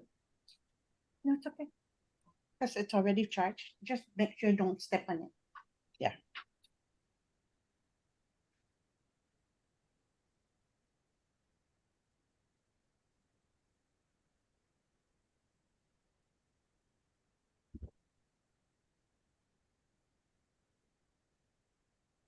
By the way, Gita, you're okay with the request, right? You're okay with the Yes, sir. request? Yeah, Okay. we don't see any issues with it. I don't see any issues. Mr. Chair, Commissioner Rios? I'd like to put a motion on the floor to approve the 200 by 200 use for Okay. lay down material or excess material to be stored temporarily. Okay, motion on the floor by Commissioner Rios to approve the request of Smith Bridge for the temporary use for aggregate storage. Do we have a second? I'll second that.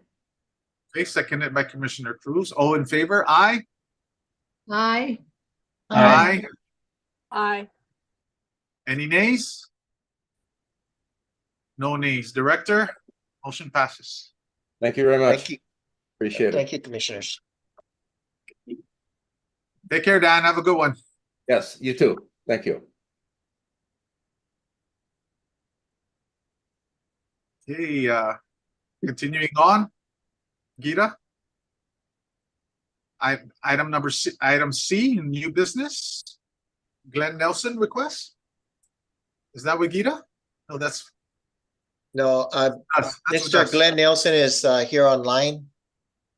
He's with us. He would like to submit a request. So, Mr. Chair, I recommend that you allow Mr. Nelson to speak on his own behalf. Yes, of course. Mr. Nelson?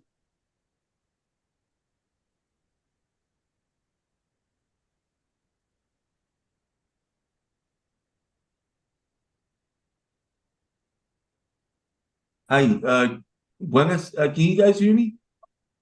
Mr. Nelson, could you turn your video on? There you There you go. There we go. Yeah. I apologize for that. Mr. Chairman, Mr. Vice Chair, members of the commission, Director Birch, Mr. Leonguero, and Brother Diego, great to see you online. I want to thank you guys for the opportunity to come before you to render a petition for a declaration of easement and access to my home, which is along Route 15, with the access that predates the turnover of the property from of lot 7166 from the Air Force to Gulf Guam for as long as I can remember. But one of the things we came across recently going through an appraisal exercise is that there was an issue with the access that was brought up. And although this issue had never arisen during any prior appraisal process, we did come to realize the appraisal's done.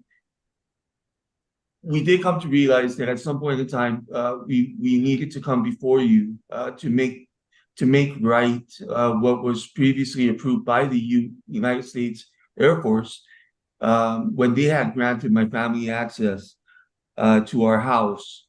Again, many years prior to the turnover of the land from the Air Force to Guam.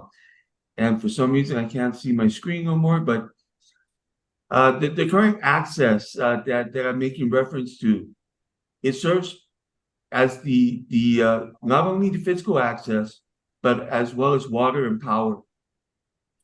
And although for the record, I have seen, thank you for that. Although I have seen the specific approval from the Air Force through my parents, for some odd reason over the years, whether it's typhoons or we have seemed to lost that that record. But again, as I go back to the appraisal process, there is no record of it within the public land records at the Department of Land Management. So while we are okay at the moment with respect to the appraisal and our current and present access to the lot, my concern is that we address this issue for those that will follow me, and that's namely my kids and my godson. So I respectfully come before you today to petition your approval and authorization to have a surveyor prepare an easement extending from Route 15 to the basic lot 53543-1-1 for purposes of my family access to my house. And I'm available for any questions that may arise. That is my house on the screen at the moment. And that is Route 15 at the top. Chalampati Road in Halta. And one of the interesting things that we did come across through the land records is this particular lot at the point of conveyance from Air Force to Guam in 2000 did recognize a 10-foot easement for, and all it says is working power poles But now that there exists water as well as power within that same lot, we just want to try and ratify the authorization that was afforded to us by the Air Force many, many years ago through your commission.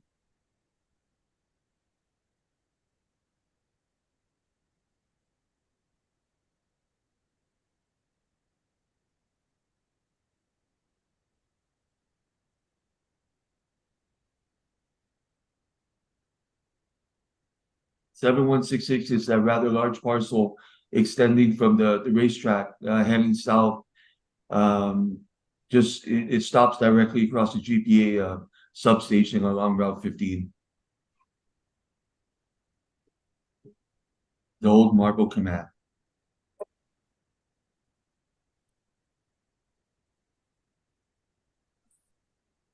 So, I have a question, Mr. Chair. Vice Chair?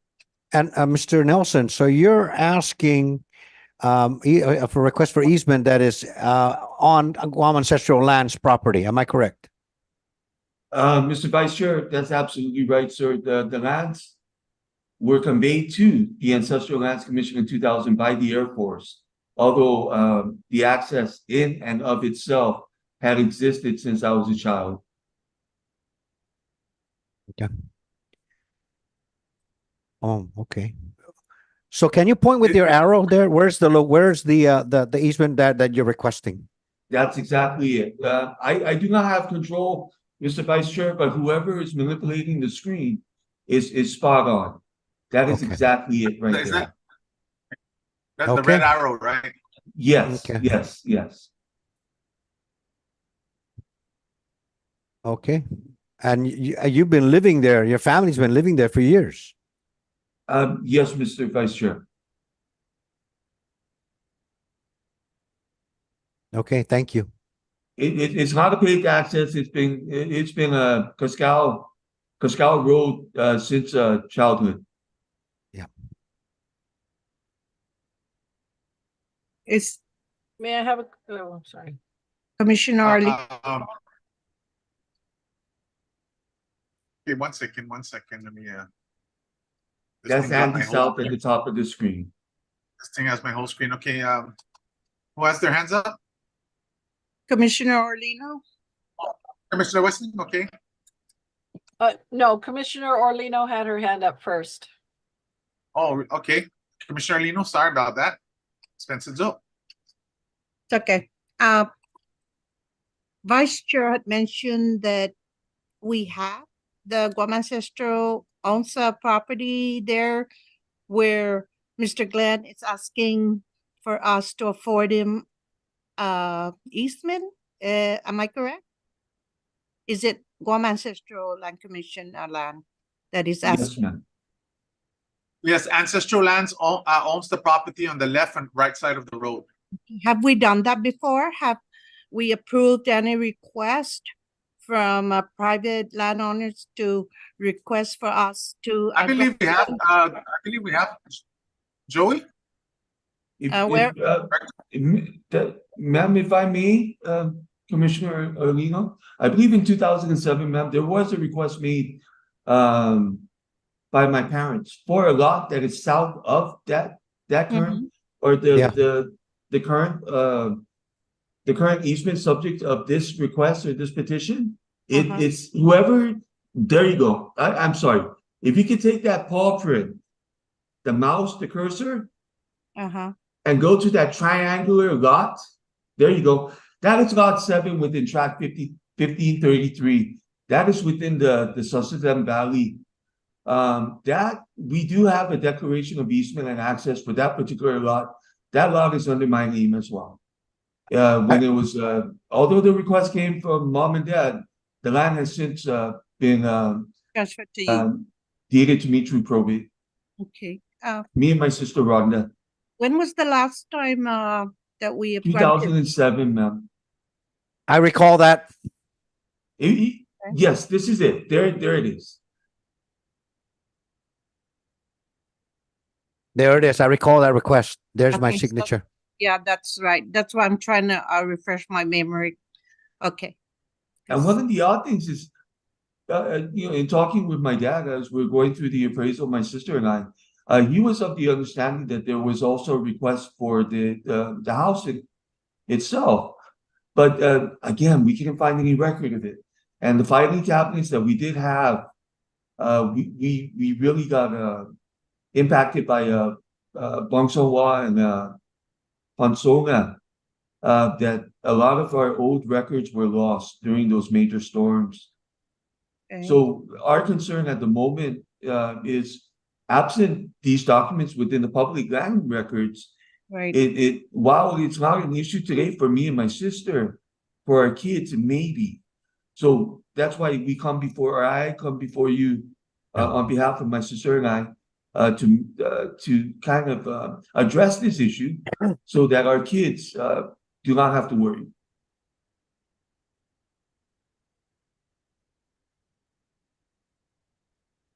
So you're saying we provided you I can see an easement, a separate easement, Yes, for a separate lot, Mr. Chair. and that's also coming from Route 15.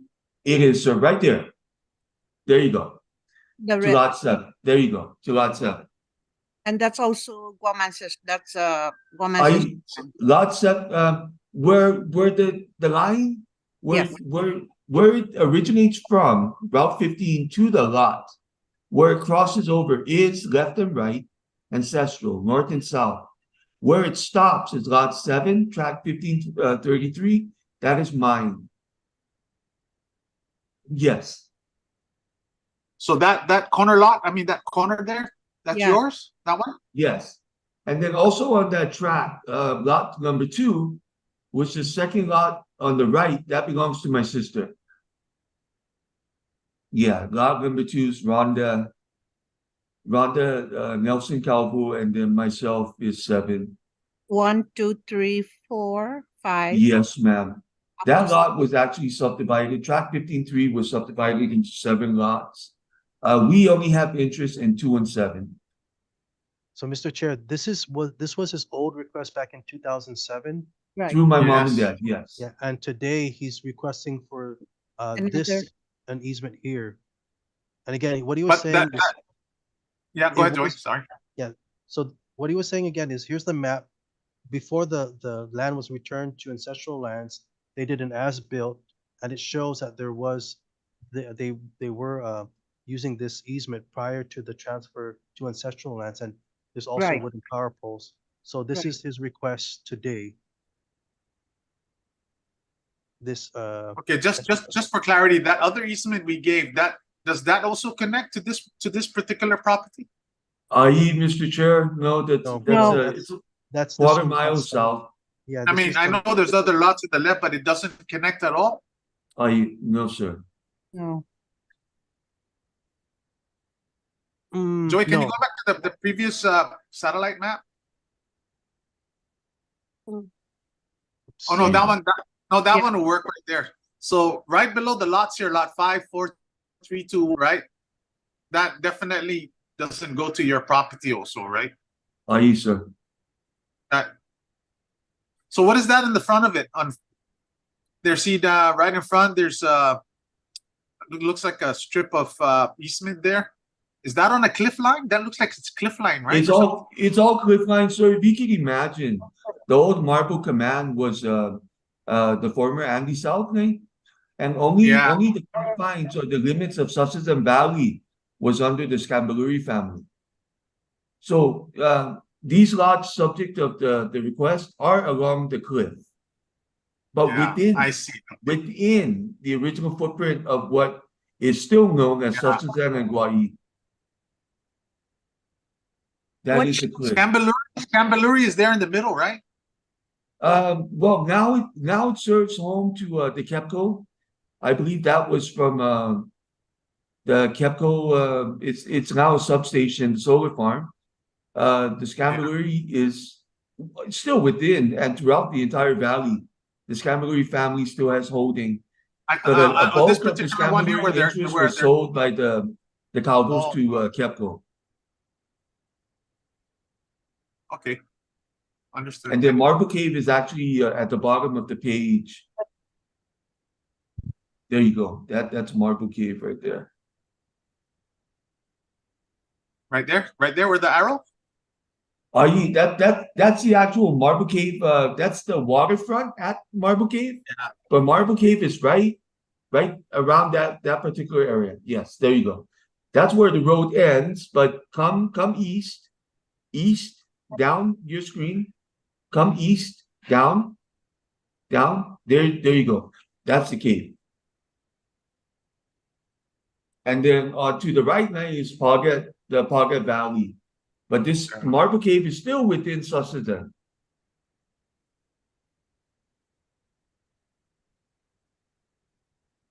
So Okay, Ted Jr. is your brother?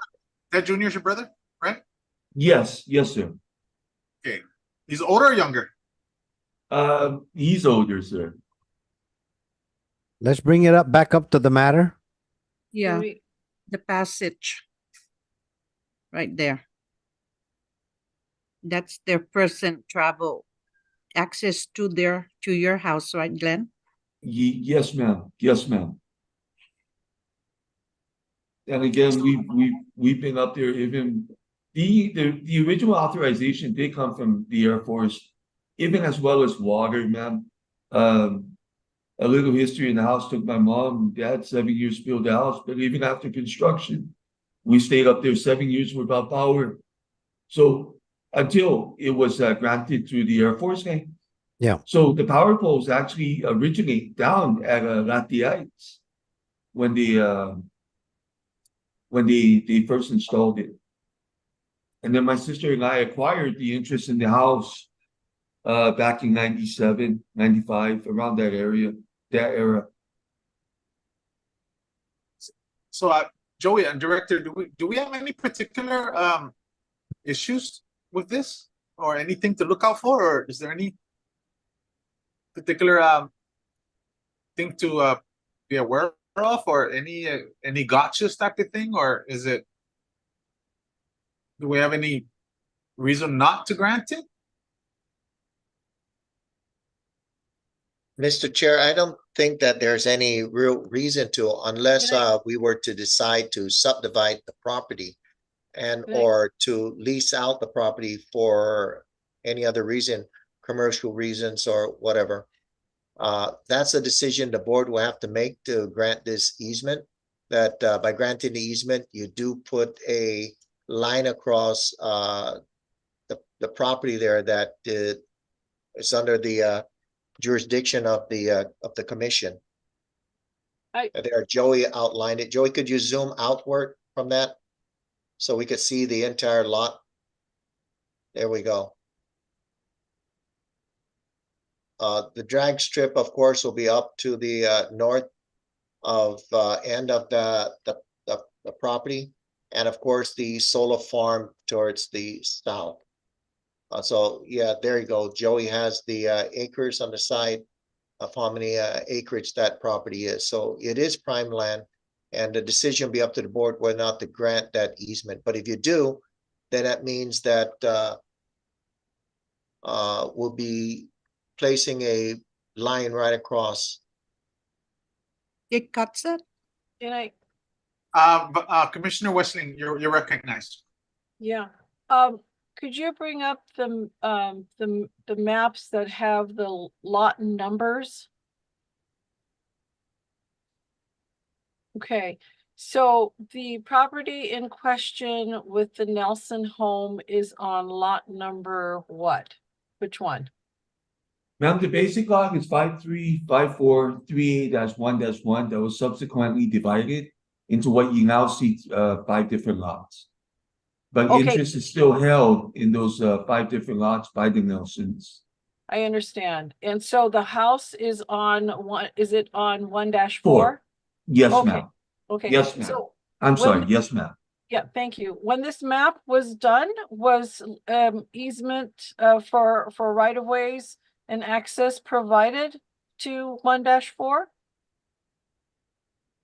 Ma'am, other than that easement that was actually identified in the other map, that's the only road that we had used since I was a child. Okay, I Commis- see, okay, Commissioner, they okay, have so, they so, have this so there easement. is a 50-foot wide right-of-way access road provided for access to 1-4. This looks like it's on the south side, is it No, south that's or western side? that's actually the old Marble Cave Road. Yes, ma'am. That road is no longer or has not been in use for decades.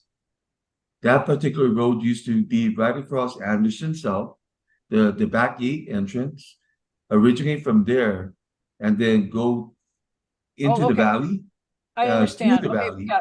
This map was done just in 1991, and recorded as such. So, there is legal access to the property. There is a legal easement.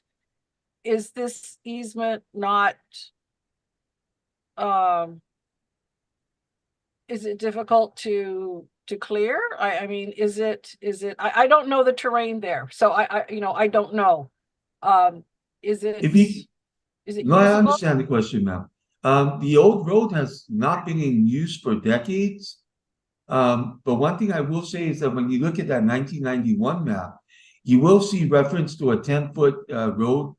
If you could go back, there you go, going to Route 15, to Route 15. So that No, is, yeah, I understand that, but your yeah, question is this, I'm using my cursor, but you can't see sure, it. yeah. But No, your my, question is the one south of the lots. yeah, no, my question basically is to find out whether or not this lot is your lot 1-4, is it landlocked or not?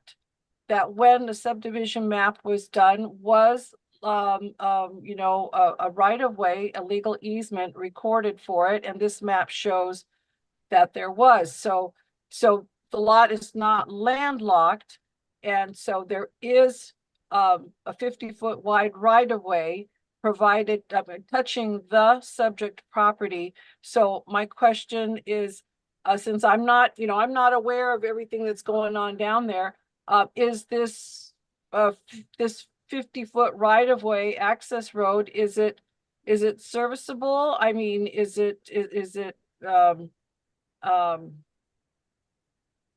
can it be used, as access? Because this appears to be the proper recorded easement to Well, the property. is it an existing easement is what it is you're asking for? Is it an existing No, easement? it's existing by virtue of the map.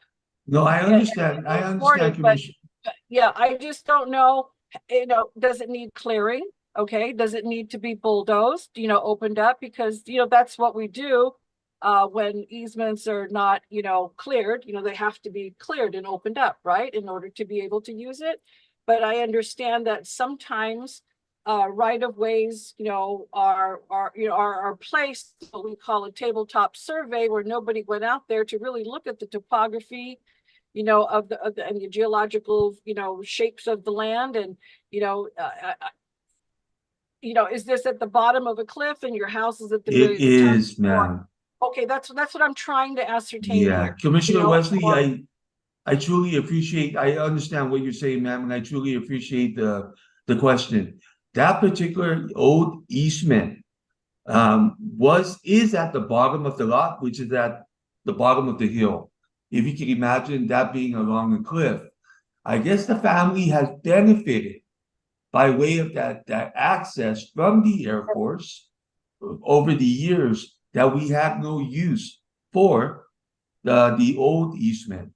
And the old easement was actually closed off many, many years ago when I believe they were doing before they constructed the new road that goes down to Marble Cave.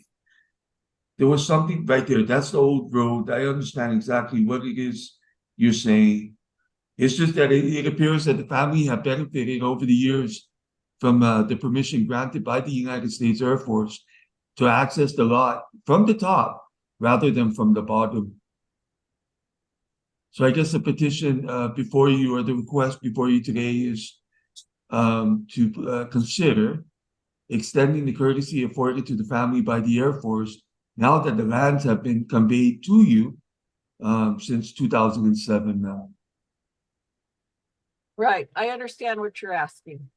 Thank you, Ms. Commissioner. Okay, And if I hate to, if you could zoom back up and look south, you have an idea of what I mean. That easement used to go straight across the valley, straight across the valley. But when they constructed, or when they had cleared the valley for what was then identified to be, I believe, the Shogu resort of sorts, there were some hearings that actually took away the main easement through the valley. But even then, Madam Commissioner, the family again, and our was given authorization to put the power poles in place. And if you could go, gosh, I wish I could control the screen, but I cannot. But the back gate of Andy South, there you go, right there. That used to be the entrance that you're making reference to lead us into Susseton before. In fact, our water meter was right there along Route 15 across the back gate of Andy South. And that has since changed, where they relocated the water meter and the pipeline, rather than going through the jungle diagonally from Route 15, where we're currently asking. The water line, the point right there. Now we are now being serviced by water and power from Route 15, right there, from both from those points into the house. Can't you come and help me plug the? okay. Okay. Okay, thank you very much. I'd really be interested in going out to the site and just kind of eyeballing the area. Of course, Madam Commissioner, as- anytime. Yeah, as to where the recorded legal easement is to the subject property, before I make any recommendations to my colleagues. Okay, ma'am. And I only do this, Mr. Nelson, because I'm not real familiar with this area, and so I want to understand fully. Of course, ma'am. Thank you. Thank you very much. No, I appreciate the commission hearing my request for a petition. And again, any further information, site visits, whatever it may take for you folks to consider this issue fully, my family we'll be there for you for anything you may need. Okay, I'm sure we'll be in contact in case some of my other colleagues would also like to join in on this. Our office will contact you. Yes, ma'am. Thank you. Thank you. Thank you, Glenn. Okay, shall we make Commissioner Westling, do you have a time, or shall we set a time, and do we need more information to try to make a decision on this, or? Well, Is there yeah, any- I would, well, yes, as far as I'm concerned, I still would like to go out there Okay, to eyeball the area. I still like to take a look at the maps. A closer look at the maps, and I'd be, happy to do that. I can come down to the office to do that prior to making the field inspection. okay, Director, let's see what we can do to get something. Maybe we could address that and then see who wants to participate. We can do a site visit. We'll work it out with Mr. Nelson. And if the Commissioner Wesley, any other board member want to go with us, we have our official vehicle. We'll just make the appointments on time and date. So Commissioner Westling, is there any particular day that you are available? Well, right now, next week, my schedule is very open. Next week? Flexible, yes. What date is that? The 22nd through the 26th right now for me, I don't know about anybody else, is pretty open. Okay, if anybody wants to participate in that site visit, you can confirm anytime, at least before next week, with the director who wants to participate in that site visit. Okay. And we'll talk with Mr. Nelson after the meeting is over, work something out. I have Joey work it out with Mr. Nelson, and we're ready to go anytime next week. Okay. Thank you. I So, think Mr. Mr. Rios has his had his hand up. Commissioner Rios. Commissioner Rios, first there You're he is. Gives a puzzle. I'm good, sir. Thank you. Just I'm good. Just raising my hand. I'd like to go out on a site visit. I like to do trips. Oh, okay. Okay. Okay, we got more than enough space in that Forerunner. Okay. Oh, okay. I have a comment. Okay, Vice Chair. I'm pretty much familiar with that area there. We hunt in those areas Same here. and same we here. fish in those areas. And Eight.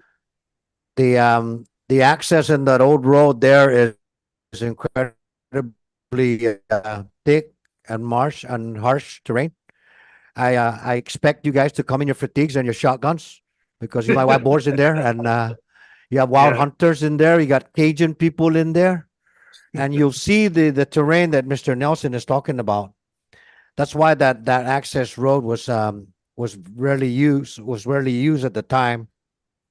And considering the Navy that allowed them to put in those holes there were considerate of the family.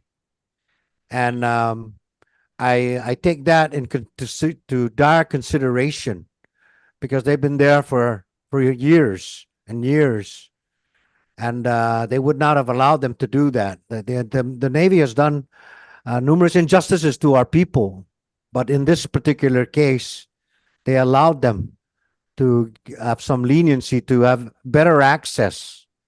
Because if you see that road there, like I said, I don't know if it's ever even accessible now. You can just probably stop at the bottom of the or at the top of the hill there, where that little building there for the solar panels, and probably go down to Marble Cave Road. But that's about it. That's your visible observation, pretty much from there. The rest, looking up to the house, is all cliff.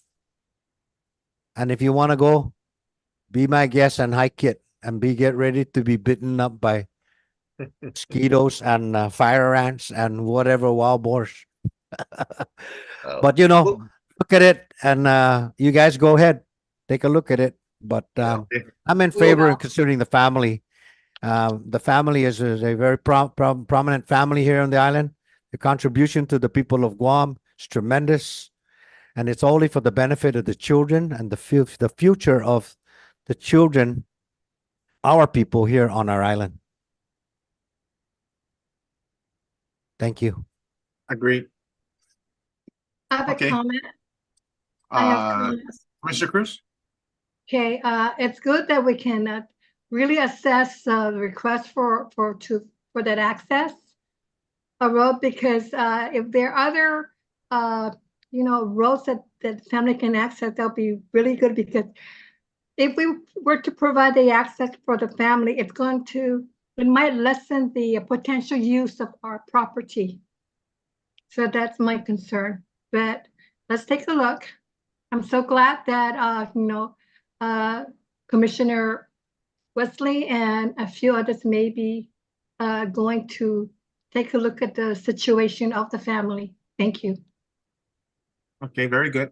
Well, that's my concern too. It might be a positive. It might be a positive.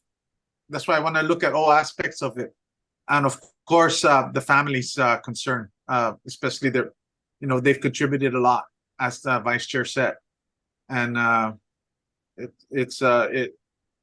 that area definitely is the terrain is really something there. So I just like to go ahead and have the same sentiments about the how much it would affect the the RFP, the developers of that property, because we're looking at definitely moving out with a development for the property. But as of now, I'm pretty much in favor of what the family's asking. That's my only concern is the impact, but I don't think it'll be that much of an impact. That's just my view. Commissioner Lino. You're on mute. We've done it on the previous, well, there's Mr. Vice Chair's signature in mine. So I don't see why we cannot. And that's my main thing is, let's make it right. And if we could help, well, we'll go ahead. Now, for the value of the land in the event that we want to lease it, well, that's another story. It's been idle for the longest time. So why don't we, really look into it? And if it's possible, let's work it out and help the family. Like you said, that many years, I think over 7, 8 years, they've been without water and power, and finally there's help. I feel that if we've done it before, let's do it again. Because it's something good. It's not something that's going to hurt. It's something that's beneficial to a family. And, that's why we're there to help the family, right? Very good. Very good. Any further comments? Commissioner Camacho, okay. Thank you, Mr. Chairman, for acknowledging me. I'm familiar with the area, and I respect Commissioner Westling and Commissioner Rios's desire to go see, and I respect it. I think what they're going to find is exactly what Mr. Nelson has explained to us. I don't think you're going to have to go out with mosquito anything or rifles or anything I think you're going to get to a point where you're going to see it's not passable anymore, and it's going to take a lot for them to open that access. He is on the top of, if you're familiar with Route 15, they're on the right-hand side. Behind them is a cliff, then to the valley of Sussexan. So, and we're talking about a 10-foot easement with water line and power line going through, which provides water and power to their homes. So to give them this physical easement is not to me a big request. I think it's really, as he mentioned, just taking care of it for generations to come. I don't think that they're going to have an issue with it, but you just don't know down the line what their children or grandchildren are going to have to deal with. And I agree with Commissioner Lino. It was something that the commission has authorized in the past, and I think to permanentize it, right, is something to consider.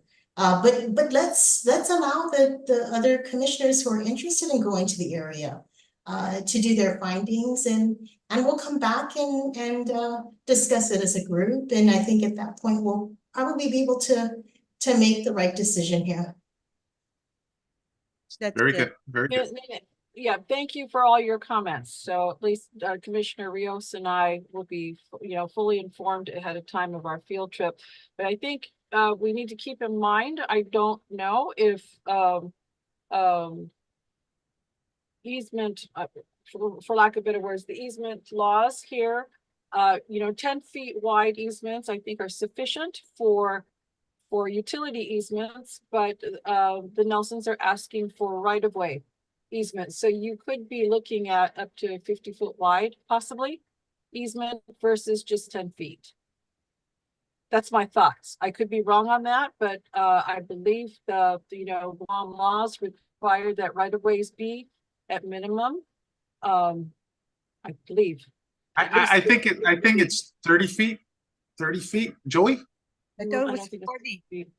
Or 40 feet. 40 feet? It's 40. It used to be 40, but they started just about every new subdivision map that I've seen where right-of-ways are provided. They're 50 feet wide. Oh, really? I didn't know that. But in any case, that's just something that we would have to look further into just for confirmation. But I don't believe that it'll be just a 10-foot wide right-of-way. no, that falls short of what, Yeah, and what considering laws that we're moving require. to probably develop Okay. the property, you know, even a 50 or 60 Oh. foot easement would Anyways. probably be in line. Will benefit. Okay, well, thank Yeah. you. So we look forward to scheduling the inspection, Right. hopefully next week. Thank you. Okay, any further questions? Okay, hey, Mr. Nelson, Sijus Masi for coming in. We'll take it under advisement and we'll let you know where we're at. They're gonna do a site visit, and hopefully you can we can schedule with you to conduct the site visit. Of course. I'll make myself available whenever the commissioners are available, along with yourself and our Director Birch and Mr. Leon Guerrero. And thank Mr. you. Rios, And Mr. thank you for giving me the opportunity Algo to come más. before you again. Okay, thank you. Sijus Masi. Okay, Algo let's move down to item D. Tizen Properties update. Good afternoon again, commissioners. This is in regards to the I'm presenting on the 3 house lots owned by the Guam Ancestral Lands Commission. This is up in Tizen. The legal Right. description. Yes, lot 5175-1 REM. And the other one's lot 5182-1 REM. Total land area for these 3 GALC house lots is a total of 13,712 square meters. That's a little over 3 acres. And it's located in the Lower East Sunset Boulevard, north of the airport. This is right across the Triple B cargo warehouse building, right past the old airport. The property improvements, it consists of 3 separate 1-story concrete duplexes. It's the former enlisted military housing unit. That's approximately 2,000 square foot each. And I believe the commission had asked for the highest and best use of the property. Yeah, I remember that the last time we had an update, we had some something that you were working out at the airport, I believe, or something. That's correct. Yeah, can you just go ahead and give an update on that? What was that again? Sure. Let me start off by saying I guess it's because of the use of a GLC office space. Highest and best use of property. Use a GLC office space based upon the square footage. Guam Ancestral Lands Commission will require 1 building for office at 2,000 square foot. GLC would have to spend approximately $400,000 for the renovation costs. At them charging now construction costs of $200 per square foot to renovate the space. And they would recover this cost over 133 months, which equates to 11 years, using the monthly rate at ITC, whereas they're paying currently something like a monthly lease rate of $3,000, a little over $3,000 at a lease rate of $2.25 per square feet. GALC would also have to incur the monthly cost for utilities that comes out to about $1,700 a month. Insurance at $1,244 a year, which includes the maintenance, trash removal, and other associated costs that would also be incurred. Leasing the property to a private entity. The Guam Airport reports that it has similar buildings in its inventory and that no one has expressed interest in using them. However, the Guam Airport personnel have indicated that the airport might be interested in this GALC property due to the proximity to the airport. Like I said, both lots contain over 3 acres, and the power line easement reduces the available property by roughly half on the rear side of the property, and using the property next to these power lines may not be desirable. The demolition of these buildings will cost a substantial amount of money, particularly because of the presence of asbestos and other environmental contaminants. Just like in 2017, GIDA received a proposal for removal of asbestos in one of our buildings with a floor area of 1,882 square foot in our industrial park for the cost of $230,000. The demolition also implies that GALCs intend to use the property after the demolition, but there does not seem to be a market at this time. Based on the research and information gathered, the properties are not affected by the Teton roadway project. The recommendation that we gave is it is not advisable to use GALC funds for property that has no intended use or no market demand. We suggest either using an RFP to test the market, including determining if the airport is interested in the property, or await the completion of the Ladera and Teton Parkway just to determine if a market exists for the use of the property. Yeah, so this is about all the research info that we gathered for this 3 JLC house lots. Also, I one more appreciate that, thing. Tony. Can we get a copy of that? Sure. Yeah, And each we one of us. also, if I'm sorry, Mr. Chairman, we also want to add that the market appraisal value was at $121 per square meter. Yeah, that's about it. Wow. With Wow, the information $121 per square meter there. Right, but this was taken, this was the appraisal in 2019. We have not gotten a recent appraisal on this property. And that was prior to the pandemic, right? That's correct, Mr. Chairman. Okay. Yeah, thank you, Tony. Could we get a copy of that? That was pretty thorough. Appreciate that. Sure. Can we look at? I like to ponder that RFP thing to test the waters, but give us time to look that over, and we'll see if the board would like you to do a test with that. But what about like private companies coming in and doing something similar to what Smithbridge did? Maybe they might be willing to come in and do the work.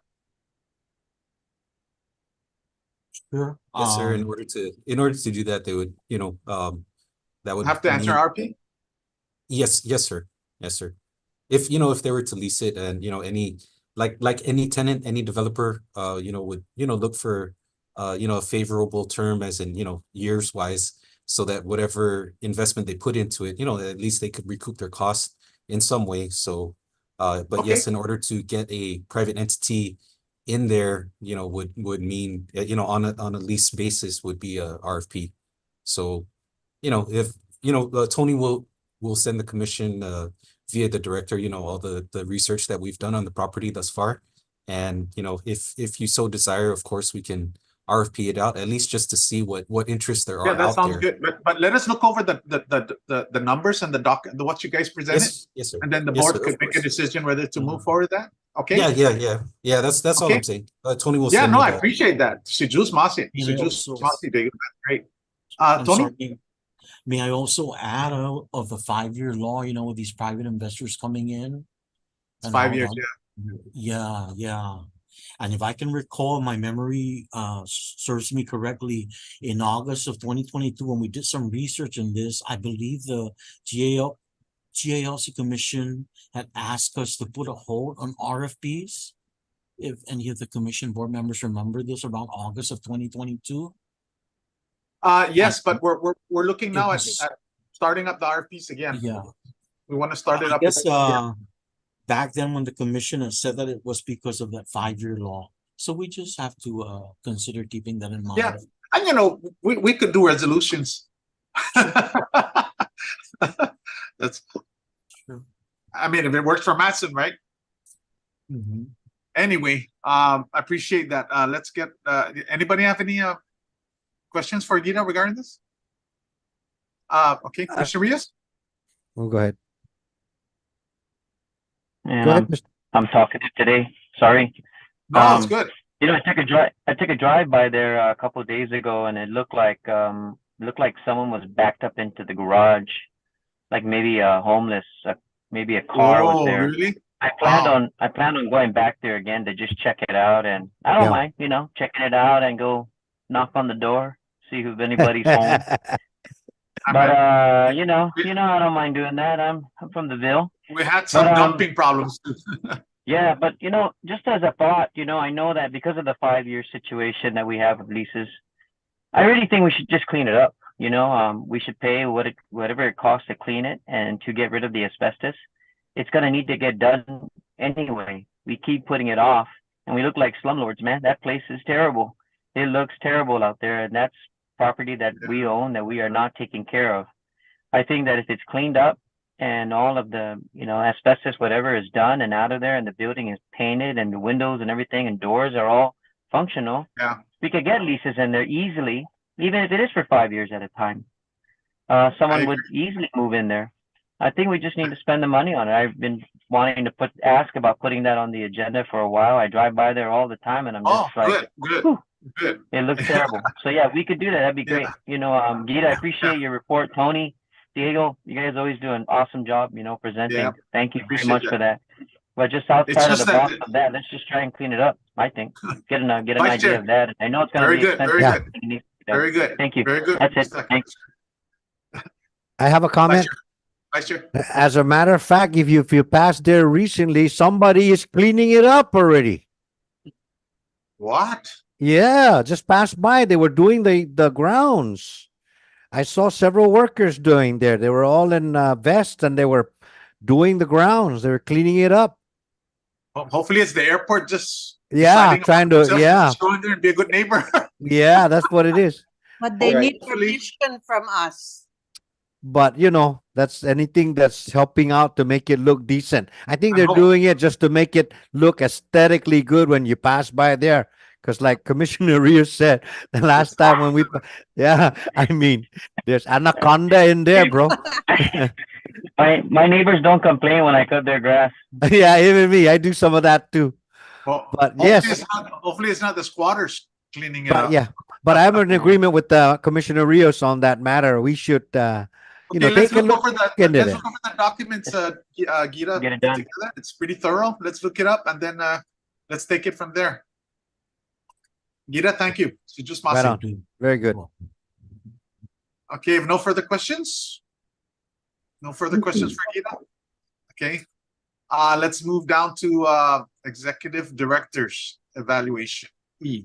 Yes, commissioners, yeah, it's that time again. I'm recommending that we place on the agenda for our next regular meeting, executive session, so you can come in and evaluate my activities and the work that I've done here at the commission. So, yeah, we didn't have it on the agenda for today, but that we did place executive director's evaluation, at least to give you a heads up, and we'll send you I'll send you a report on what I've done throughout the last year. And Kathy will send the evaluation forms. And so when we come back for our next meeting, we already have a special meeting set up for Northern Market. So I recommend that the evaluation take place at the next regular meeting, which normally would be during the second Wednesday of the month. And that'll be February 14 at 2 p.m. Okay, Director, just to interrupt for a minute, I believe we do have the performance evaluation, the blanks.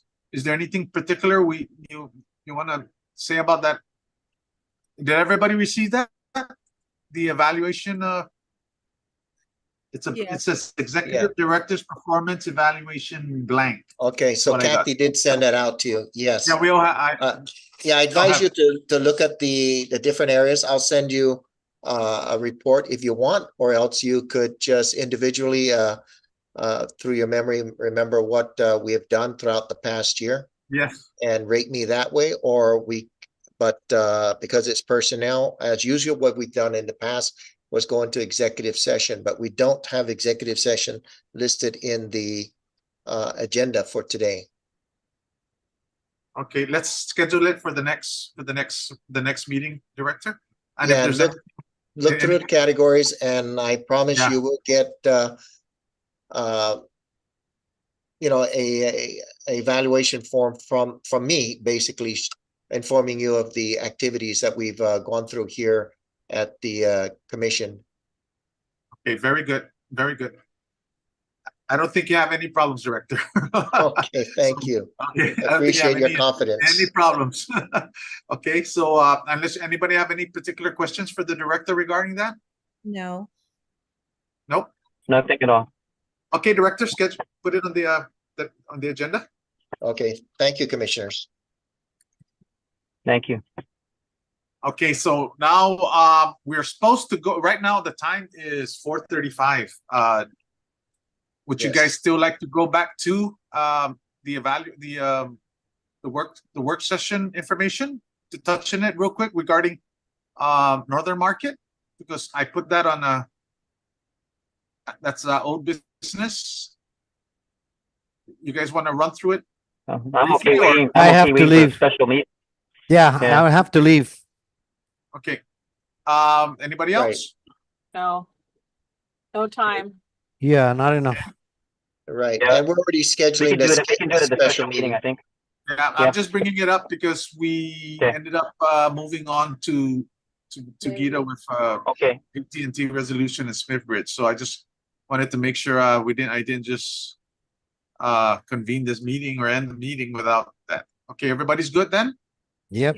We just do our Okay. homework Yes. and we could just if there's, I guess we could still ask questions regarding you know, to fine tune what we went through. Okay, Okay. Okay. I'm not sure we can do that on the chat, Director. I'm not sure we could do Thank that you. on the chat, Thank but we'll see. I guess we're gonna see how we're gonna make it clear what happened at that work session. So okay, we Okay. move down to Yep. move down to public comments. There are no requests for public comments. Okay, Director, let's finalize real quick the next meeting. Okay, the next meeting normally is set for the second Wednesday of the month. That will be February 14 at 2 p.m. February 14th, I believe that is Valentine's Day. It's not a Valentine's government holiday. Day. Yes, it's Valentine's Day. It is not a government holiday, but you know, It's also Ash Wednesday on my Oh, calendar. yeah, that's right. okay. But Is the that meeting's Ash? at 2, so That's Ash Wednesday also? That's February what my 14th? calendar's showing. Yes. So February 14th, Ash Wednesday. Wow. it's Yeah. coming up quick. So it's up to That's my you if you want anniversary, to by the change. way. Oh, happy anniversary. No, that's the 14th. Yep. Okay, Whoa. so we can move it to other dates. Just It the could be 15th. a Thursday. That's the third Thursday of the month.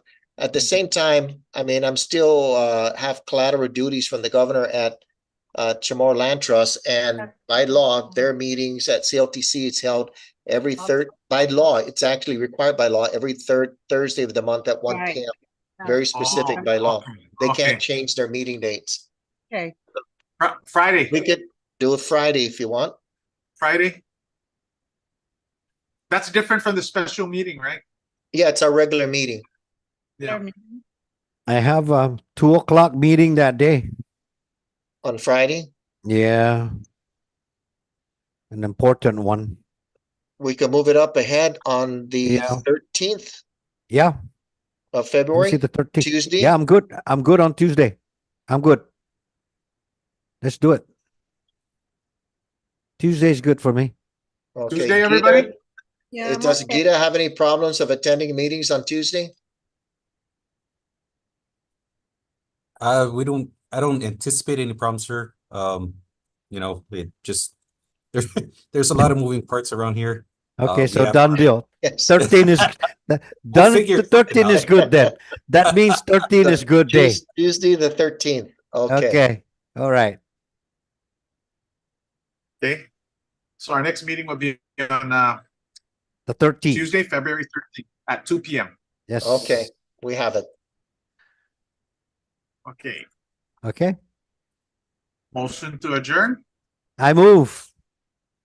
I gotta go. Hey. What's our time right now? Uh, It is now 4:39 p.m. 4:39. 4:30.